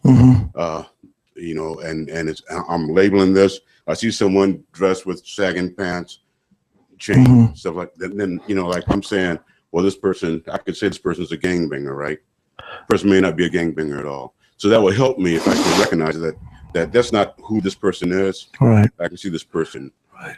See, I think that's great. I think that's the practical application for us, for ordinary beings, of the practice of emptiness. I know some people here have no idea what we're talking about, so I'll try to say something about it. But you know, when Lama Zopa was here earlier, this is alluding to the fact that, for example, if I'm holding, I'll try to remember to come back to this point, but I'm holding this up. Everybody sees. What do you see? Does anybody know what that is? Nobody knows what that is. Okay, I got about a pen here. No, everybody knows what that is. It's a book, right? Is that a book? Would you all agree it's a book? We have, unless you're crazy, it's not a book. But now a dog might see something to chew. So if it were a book to read, the dog ought to read the book. The dog doesn't read the book. The dog chews the book. So the dog's my point is that we all have a different perspective on life.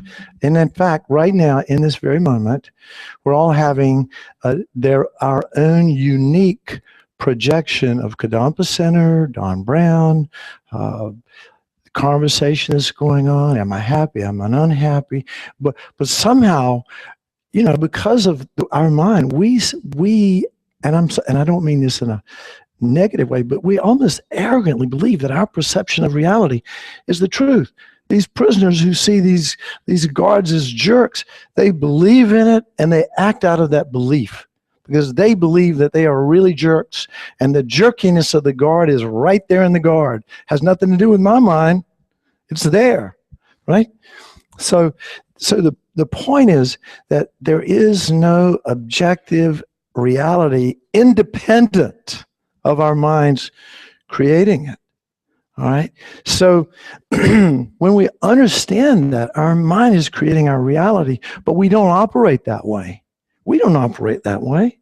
We believe everything we see. We got that person that, you know, my boss at work that's giving me 10 times more stuff to do than I can do is a bona fide jerk. My ex-wife or husband is a bona fide jerk, you know, and we believe that. And furthermore, we act out of that belief, don't we? In Buddhism, we say there's no jerk that exists independent of my mind projecting jerk. So let's operate from that perspective. And if we fast forward, let's say we have some awareness of this, how would you go about your daily life?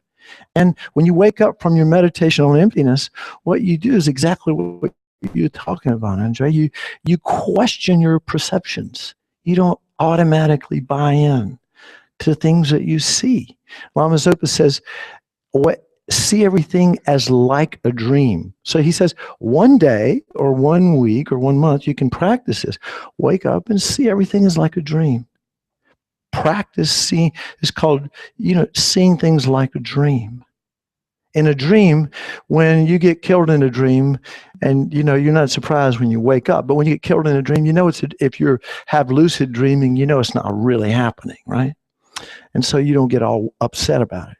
So see everything is like a dream. So even right now, look around the room and think, this is just a dream. There is reality, but not the one that my ego projects. It's different. So it's seeing things like a dream, seeing things like a magician's illusion. So what is it, a magician's illusion? When I read this thing, seeing things like a magician, I started taking magic classes.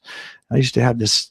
Does everybody know I don't want to mess up your thumb, your belief in magic. But anyway, there's this thumb that you can put a little ball in and you can take it off and I used to do this with a lot of people, and and they, particularly older people, you go visit them in nursing homes and they go, oh my gosh, how did he do that? And then you pull a rubber ball from behind their ear, and I know exactly how I did it. I know, but they didn't see that. They thought it was real. They thought I really pulled a ball from behind their ears. But no, I had stuck the ball into the plastic thumb in here, and then when I pulled it out, they didn't see it. And then when I reached behind their ear, I reached in here and pull that ball out. It's so cool. Magic. So seeing things like a magician would see his own illusions. So a magician sees that he's creating his reality, whereas everybody else is sucked into it. They believe in the illusion. The magician sees the illusion, sees that it's an illusion, doesn't believe it.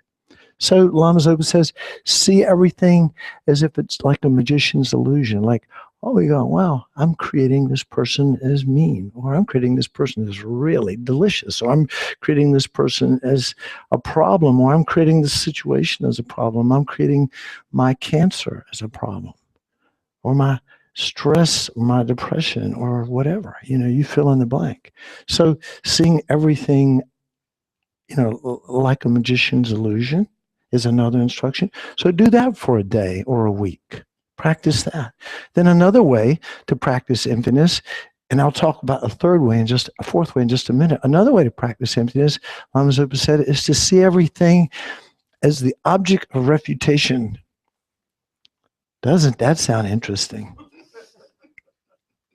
The object of refutation. And so the Tibetan word is gakcha. Gagcha. Gakcha. So what I'm getting ready to say is this. In the first class, a lady said, I'm really having problems with emptiness because I know I exist. And yet, you're saying that I don't exist. Buddhism says I don't exist. And I know I exist. And I said, no, Buddhism is not saying you don't exist. Buddhism is saying that we, and I'm talking about you and I, we do exist. For sure we exist because there's a body and a mind. That's what exists. And based on that combination of a body and mind is labeled I or me, just based on this thing called body and mind coming together. And that's who we are, and that's all we are. But what do? Ignorance projects a false sense of I, and we embellish it and blow it up and believe it's real, and we cling to that I. And we believe that I am the center of the universe. Everything exists for my happiness. If you offend me, you will become an enemy. If you say nice things to me and give me stuff, you'll become my friend forever. But then nothing lasts forever, right? And the next thing you know, your enemies are your friends and your friends are your enemies. But ego does this. Ego plays these amazing tricks on us. So it's so practicing, seeing. So when I say gotcha, what ego is projecting is this false sense of I, which is called the object of refutation, which means it's not real. So that sense of a false I is Gotcha. It's the object that is empty, that we're empty of. It is not real. So when we talk about emptiness in Buddhism, I gave the example last time, but it's like if you were told when you came into this room that there was an elephant in here, and I had played elephant sounds on my cell phone before you walked in, but then you walked in and you looked everywhere and you didn't find an elephant, you could say, well, I thought there was an elephant in there. I heard the sounds and the people at the front door told me there was an elephant, but when I looked around, the room was empty of elephant. There's no elephant in here. Well, it's the same way with emptiness. The Buddhist view of emptiness is exactly that. We believe in we believe in this falsely projected sense of I that we cling to so dearly, and we also believe that what we see out there is real and it exists independent of our mind projecting it. Okay? So this false sense of I is the object that's being refuted. We're empty of that. In the same way that the room is empty of elephant, we believe there was an elephant in here, but when we look, we didn't find it. We believe that there's an I that exists a certain way, a reified, hardwired sense of I that's the center of the universe, but when you look for it, it's not there. We're empty of it. So that is a fiction. That is the problem that we all have. That creates greed, hatred, ignorance, pride, jealousy. All the negative karma in the world that causes us to suffer comes from one demon, this false projection, which is gotcha. It's the object to be refuted. And there's a gotcha on everybody. This book is gotcha because it appears to exist from its own side, independent of my mind. But I can promise you, a newborn baby wouldn't see a book, would they? Because they don't have the word book. They don't have the label book. They would only see something. So it's like that. Our mind is constantly creating. So going around all day long and saying, gotcha, gotcha, gotcha, gotcha. Everything is gotcha. Don't believe in the appearances of things, but remember that they're false appearances and question. This gets back to the very basic fundamental thing is really question appearances. Don't be sucked into it. Sound like Sherry Huber now. But don't believe everything that you see, but really question it. Look at it carefully. It's very important. And then on a practical from a very, very practical perspective about emptiness, because everybody wants to be happy, right? I mean, nobody's here today because they wanted to suffer more. I'm pretty clear. So we all want to be happy, and we want to know how to be happy, because Buddhism has something to say about that. And how do we be happy? It's so easy. Islam Zopa says it's so easy to be happy. No, it's not easy to be happy, but it is in a sense. And it's based on this reality called emptiness. If we realize that, for example, when we project, does everybody get what I mean by projection? Yeah, it's almost as if, just kind of go with this for a minute. It's almost as if there's a big movie screen out in front of you, and we are projecting my life, your life, male, female, young, old, ugly, beautiful, smart, whatever your adjectives are about you, damaged goods, depressed, joy, whatever we are constantly on this screen projecting an experience called my life. You get that? There is no objective reality. I have to say this again and again. There's no objective reality out there that exists independent of my mind labeling it. There is no objective reality out there that exists independent of my mind labeling it. That's very, very important to get, that we literally project our reality. It's so subtle what's out there, we can't even find it. I'm not saying there's nothing, but I'm saying just to kind of creatively align with what I'm saying. So we're projecting our reality. So who wants to project a happy life? Raise your hand. Who wants to project suffering and misery? Put your hand down. Nobody wants to suffer. Everybody wants to be happy. So if you want to be forced to have a positive experience of your life, the projection of being blissfully happy, being in paradise, having friends, getting along with people, having a good life, having a good death. If you want to create that experience, how do you do it? How does the Buddha say do it? He said what? Create merit, positive karma. Create positive karma. How do we create positive karma? We don't harm living. We don't harm others. We don't harm others. We don't harm ourselves. We don't harm others. If you want to suffer, how do you, shoot yourself in the foot. You might as well steal, kill, lie, commit adultery, slander, harsh, frivolous talk, greed, hatred, ignorance, and the 84,000 other delusions that are out there. Just behave in selfish, self-centered ways. Guaranteed, according to the laws of karma, you'll be forced to see yourself suffer. So virtue, and this is like God's not telling, according to Buddhism, this isn't like something written on a tablet. This is like enlightened self-interest. If we want to be forced to see ourselves as happy and have our lives working and workable, we need to create virtue. We need to practice virtue, which is avoid killing, avoid stealing, avoid sexual misconduct, avoid lying and slander and harsh and frivolous talk and greed, hatred, ignorance, and all the rest.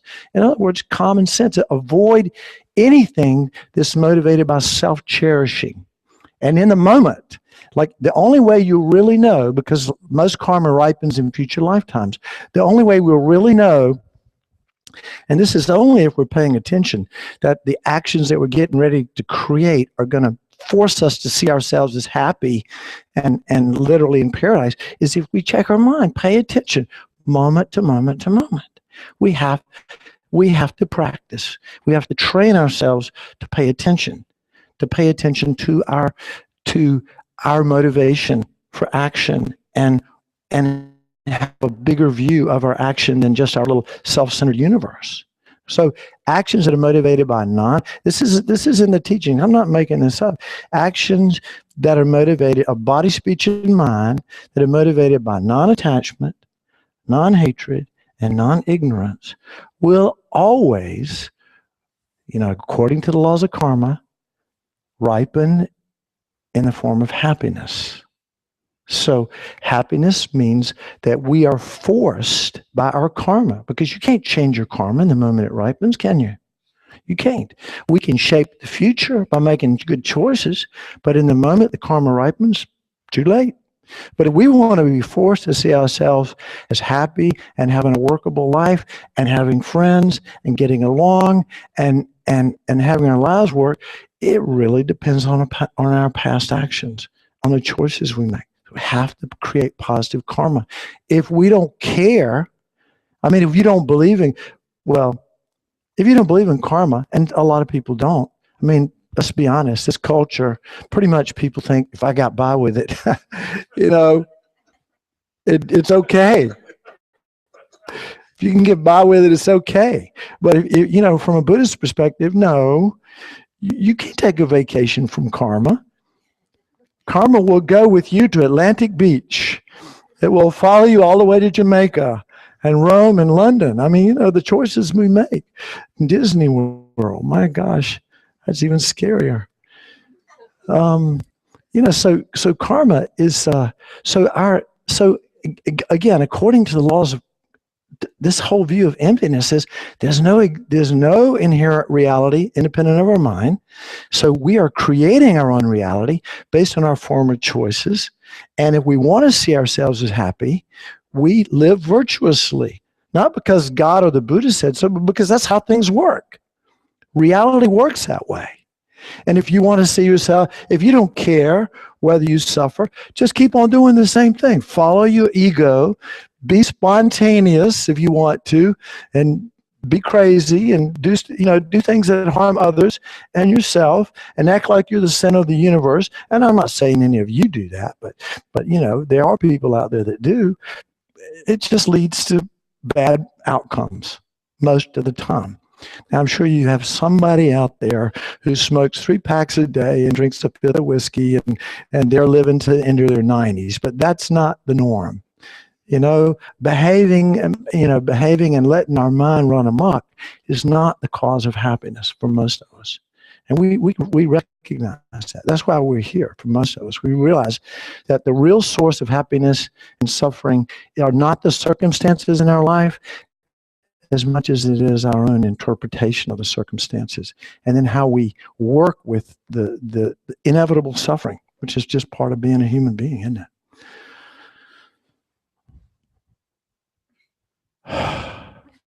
Sorry. Okay. Yes. Something about you talking of perceptions and how we see things. There was like an example what happened to me particular, but I wonder what you can talk about, what you can say about that. When they had the relic tour, Uh-huh. before that, I never heard it before. I had no idea what it was.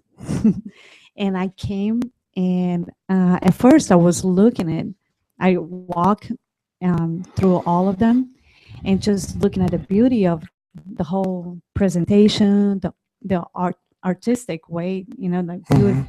the beauty of all.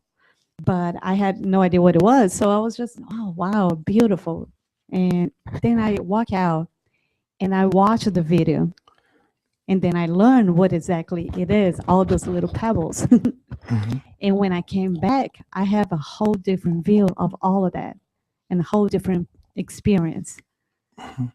And that's what I wonder, like, how the fact can affect your perspective. Yeah, that's The exactly a perfect example of how just in a few moments, by changing our attitude or our thoughts, completely changes our perception.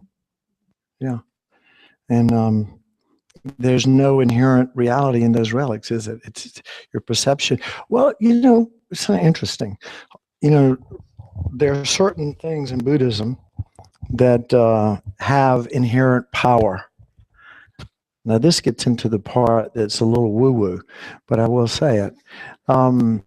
It's and the teachers say it, and I don't have a problem. What I call it's like karma and reincarnation and things like that I cannot prove definitively. I can creatively align with a lot of things in Buddhism, and this is one of them.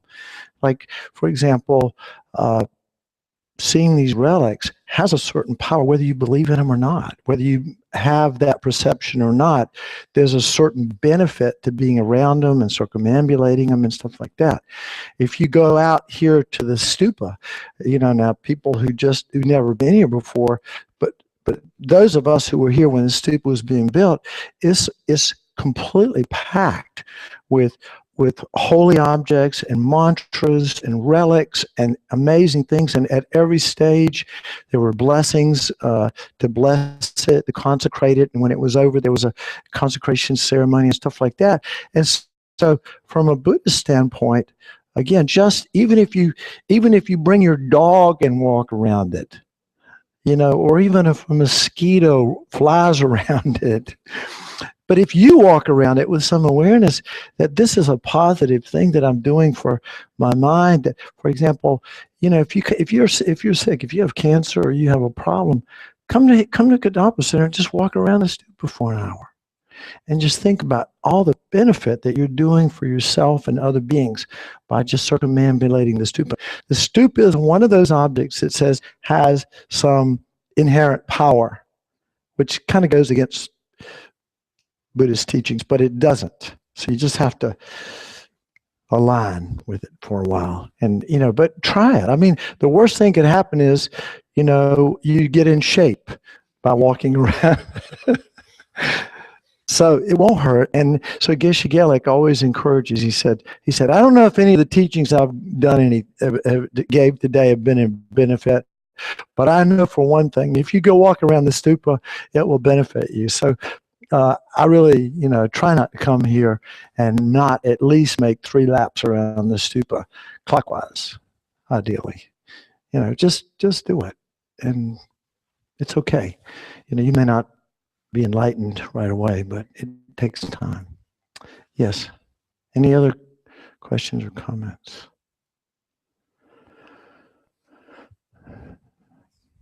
Yeah. So something I've been struggling with is with the concept of karma. This concept of karma.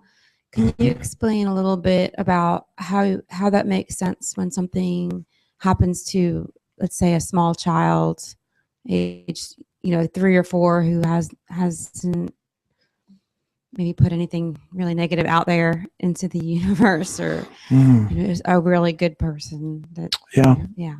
A lot of bad things happen to good people, even little people, even newborn people, even unborn people, right? A lot of bad things happen. It is karma. I mean, that's the easy answer, but that doesn't satisfy. I mean, to say that God did it to teach you a lesson, that really doesn't satisfy for a lot of people. And Christians struggle with it. And Buddhism has a pat answer, but it almost sounds like, oh, that's a cop-out too. But this is the traditional answer, and here's the point of it. The point of it is, for me, I'm just speaking from my own perspective. How many of us, when somebody does us wrong, how many people immediately go to, I'm a victim? Pretty much everybody. Somebody cuts you off in traffic, immediately you go, well, a little road rage. I spent driving around this weekend with a friend who's like cussing at everybody, I'm going, this is ridiculous. But anyway, somebody, you feel a victim. It's just human nature to feel victimized, isn't it? Human nature. And so, so I think the teachings of karma mostly benefit the person who understands karma and is putting these teachings into practice in terms of seeing ourselves as responsible, accountable for our reality, right? That, as I was saying, what goes around comes around. So if I'm seeing my small child is suffering, my 4-year-old child is on the respirator or ventilator, just got born, or is born with birth defects, or has Down syndrome, or is dying from leukemia at 4, whatever it is. If I'm not going, that child did something bad in a past lifetime to cause them to suffer. Now, Buddhism would say that child didn't do anything bad, but that mental continuum that went from lifetime to lifetime, and each time it's been reborn, it had to have a form. And in this lifetime, that mental continuum, just like a river, the Nile River goes through Africa, right? But it changes names through every country it goes through. In the same way that we have this stream of consciousness that one lifetime's a man, next lifetime's a woman, and it accumulates karma. So right this minute, your perception is the fruition of all of your former moments of mind, right? So this child didn't do anything wrong, but in the past, could have been a billion lifetimes ago. And again, I'm saying this is a convenient answer, and you don't have to buy it, but this is not, but Buddhism would say it's explained by a past non-virtue that happens to be ripening at 4 years of age. It's not this child that did it, because this child has a separate ego identity. It's not, but it's the mental continuum that's had ego identities in every other lifetime. And this lifetime, it's a different identity. It's a woman. It was a man last time. It's a girl this time. So it's like that. It's the continuum of the mind that has a ripening karma that causes little people to suffer and big people to suffer right on up to the time we die. It's our own former actions. Now, is it important to know what this child did to cause him to have leukemia? It really doesn't help. It doesn't help me with one caveat. It doesn't help me, for example, when I'm feeling victimized, to necessarily in the moment to go, well, I must have cheated on my wife in a former lifetime. And so now it's coming back to me. Well, that could be helpful, because, maybe I'm going to practice really carefully to, not harm anybody like that again. But in the moment, it's better to see things as a resultant. It's just a resultant. I'm never a victim. How can I work with this moment? How can I see it as a resultant and not create more negativity for myself? Because that's exactly what's happening. Karma is ripening all the time. It's a resultant. Can we see it as a dream?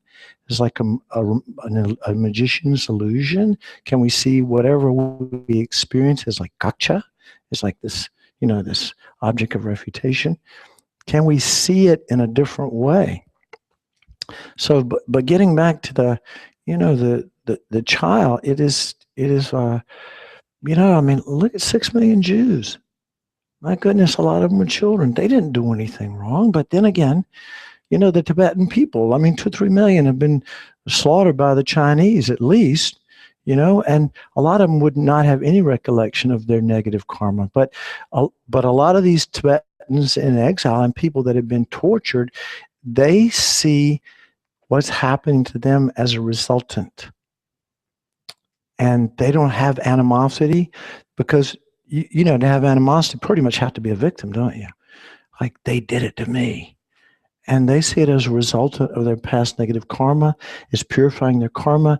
And they just think, gosh, I want to practice really hard and not create that kind of karma again because I want to have a better life in the future.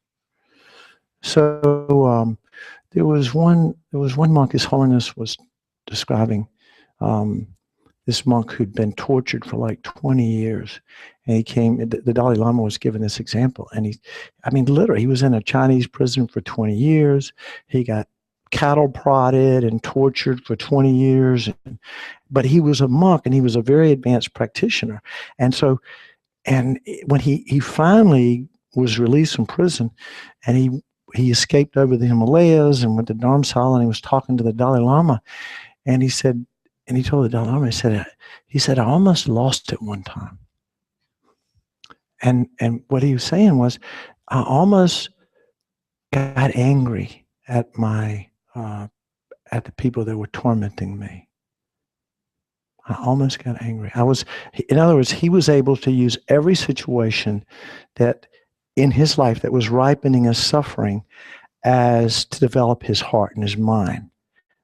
He could see it in certain ways. He could let go of his attachment to pleasure and not being tortured. His fear of being tortured, his attachment to not being tortured, and his attachment to pleasure. He just was he lived in the moment, and he could develop compassion for the perpetrators. Wow. Can you imagine 20 years of torture? He almost lost it one time.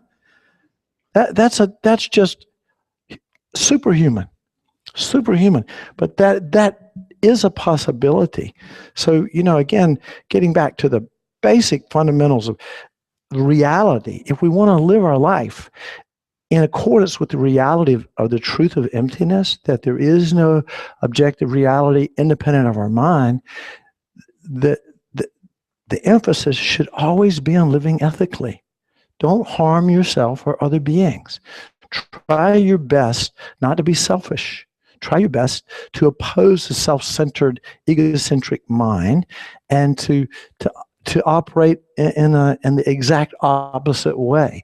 Be generous. Don't kill, save lives. Don't steal, be generous. Don't be, sexual misconduct, but have, skillful, I'm saying skillful, but, positive sexual morality. Don't harm people that way. Don't be deceptive. Instead of lying, be truthful. Instead of harsh, frivolous, greed, hatred, ignorance, all that, do the opposite. Try to, live our lives just common sense. It's not even a religious thing, is it? It's just common sense. When we act a certain way, nobody wants to be around us. When we act kind and when we're compassionate and when we're somebody who has a commitment to ethical life, it's completely different to be around somebody like that, isn't it? Do you feel safe around somebody who has a commitment to ethics and who believes in karma? I do. Now, somebody who doesn't care, wow. You walk around like this, like, whoa. I think this is one of the beauties of the Kadampa Center and the spiritual community. Is a lot of people here that really have a commitment. Now we're all Buddha. Nobody's. I'm just saying we're all a work in progress. So those of you who are new, please don't expect everybody to sort of levitate and leave the room. But it's. But we're all working on living ethically and not harming others. So this is kind of a safe place to be, I think, if you're trying to develop yourself spiritually. So it's nice to have a spiritual community around you that has that kind of commitment. That's a long-winded answer. Yeah. All right, we're almost out of time. Well, I can give one quick answer. I've never given a quick answer. So this will be. I've got a question about the end of that discussion, which is, if you find yourself in a situation where it's what you would perceive as a negative situation, something where things are not going your way, things are going in a direction you don't want them to go, is it considered egocentric to strive to change? Even Absolutely if it's considered not. something personal? That is a very compassionate thing to do, is to stop harm. If you see something that's harmful for you or somebody else, and you can't take it, listen now, some people, let me just back up and say this. If you're a bodhisattva, you don't want good things to happen to you. You want challenges. Bring on the suffering, because I'm committed to transforming my mind, and I can't do it when I'm staying in the Hyatt Plaza Hotel in New York, with heated floors and a TV in the mirror. Put me down on, in the Bowery or something, But I'm just saying, this is what I'm hearing you say is, is there a place for strong action? Can that be compassionate? Can that be the sign of wisdom? And is absolutely the case. If somebody is mistreating you, if somebody is mistreating somebody else, and you see that there's only one way to deal with it, kind of like Christ and the money changers, you go into the temple and you see these people creating all this negative karma, and you tell them, hey, get out of here. Nobody listens, and you yell, get out of here, and then you go in and you throw them out. The Zen priest picks up the student and takes him and throws him out. Geshe Gelik might learn how to do that one day. Sometimes wrathful action is necessary, and it is a perfect expression of compassion. But it can also be the expression of anger and self-centeredness and your ego, and then it'll always lead to suffering. But social injustice and everything, we can react to social injustice without losing our cool. We can do it, instead of doing it out of righteous indignation and anger, we can do it out of, wow, this is really destructive for the people who are the perpetrators, the victims are suffering. I can intervene with a positive motivation, and this exact same action comes out, which could look like a punch in the face. Could. Got to be careful. You start hitting people. Don't hit anybody. Don't go out of here telling Don Brown said hit people. I didn't say that. But it might be necessary. It's just like spanking your kids after they go out of the street, for the 13th time or the 20th time, and you go, okay, well, here we go. One big good pop on the butt. And all of a sudden they don't do it again. Amazing. Okay, so let's wrap it up. Let's do the dedication verses.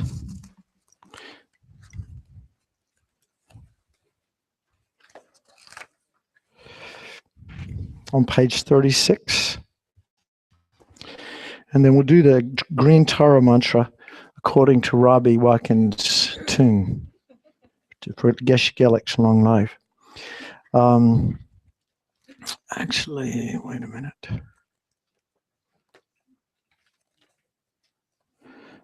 Where's that?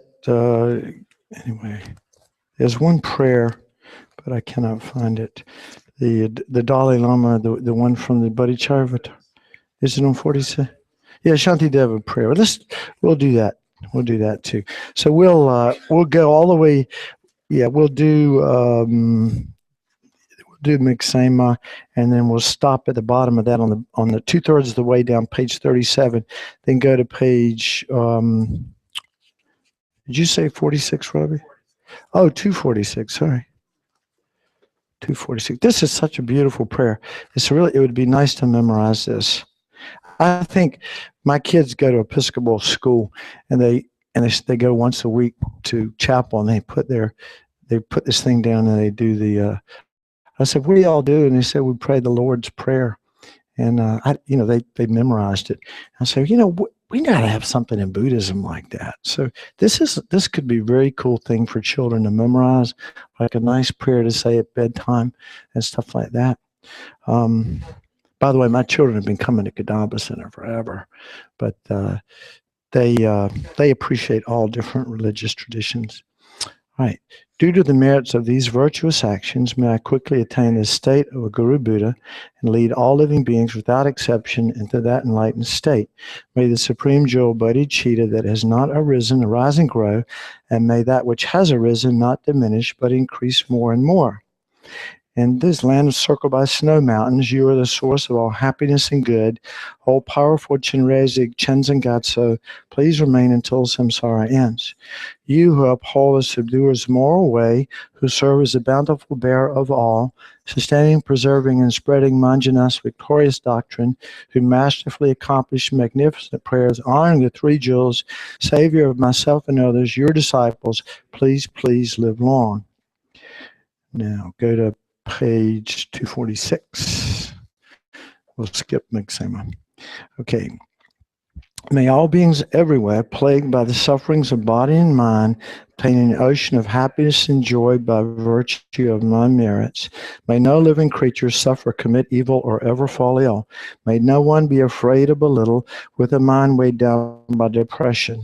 May the blind see forms and the deaf hear sounds. May those whose bodies are worn with toil be restored on finding repose. May the naked find clothing and the hungry find food. May the thirsty find water and delicious drinks. May the poor find wealth, those weak with sorrow find joy. May the forlorn find hope, constant happiness, and prosperity. May there be timely rains and bountiful harvest. May all medicines be effective and wholesome prayers bear fruit. May all who are sick and ill quickly be freed from their ailments. Whatever diseases there are in the world, may they never occur again. May the frightened cease to be afraid and those bound be freed. May the powerless find power, and may people think of benefiting each other. For as long as space remains, for as long as sentient beings remain, until then may I too remain to dispel the miseries of the world.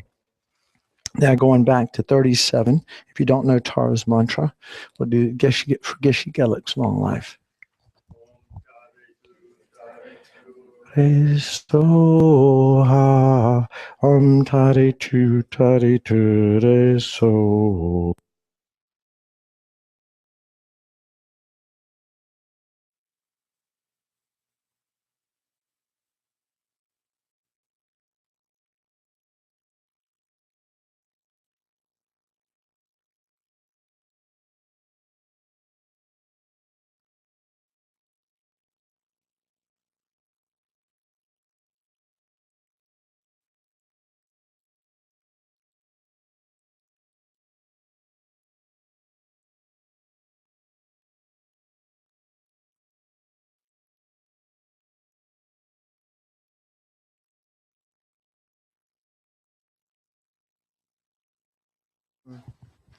See, next week, Geshe is still not here, and I'm supposed to lead the discussion, and it's going to be on respect. We'll have Aretha Franklin here soon, get things started. But anyway, and I give you some context. It's because it's so big. You cannot believe how big it is. So I want a lot of input from you people. But back in 2000, I had a meeting with the Dalai Lama, and I said, what is the most important thing in a relationship? And, I was there with my wife at the time, and he said, respect. He didn't say but one word, respect. So that's pretty big. So I think I'd like you to think about that this week. And if you decide to come back, which I can understand if you don't, but if you do, have something, maybe you can bring something to the discussion about that, because it is huge, huge, and we're all about relationships.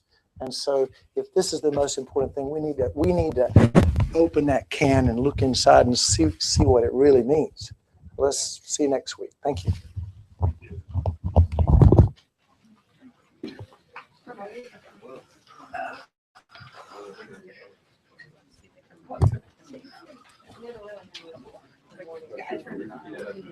Huh?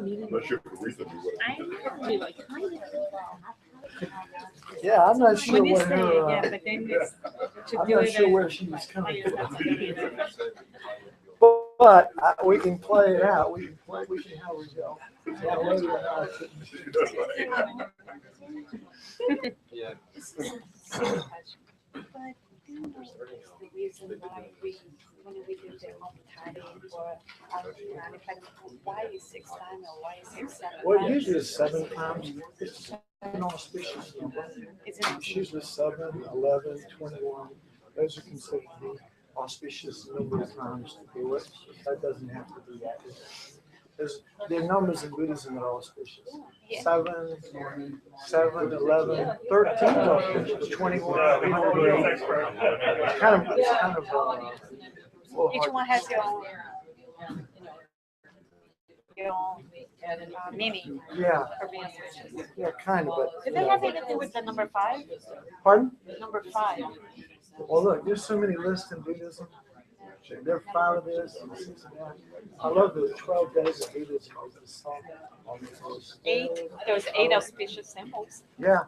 Well, there's a song out that has the 8 of this, so, the 12 of this, 11 of this, the 10 of this, 10 non-virtuous actions. 8 full path, 7 da da da. Like Are you a Buddhist expert? No. Oh, good. Then I'll ask you this question. So, in the Buddhist tradition, what aspect of personality goes from one life to the other? The personality doesn't go. So does that mean that one's successor is basically a stranger to oneself? Yeah. And to the previous person. Exactly. You wouldn't.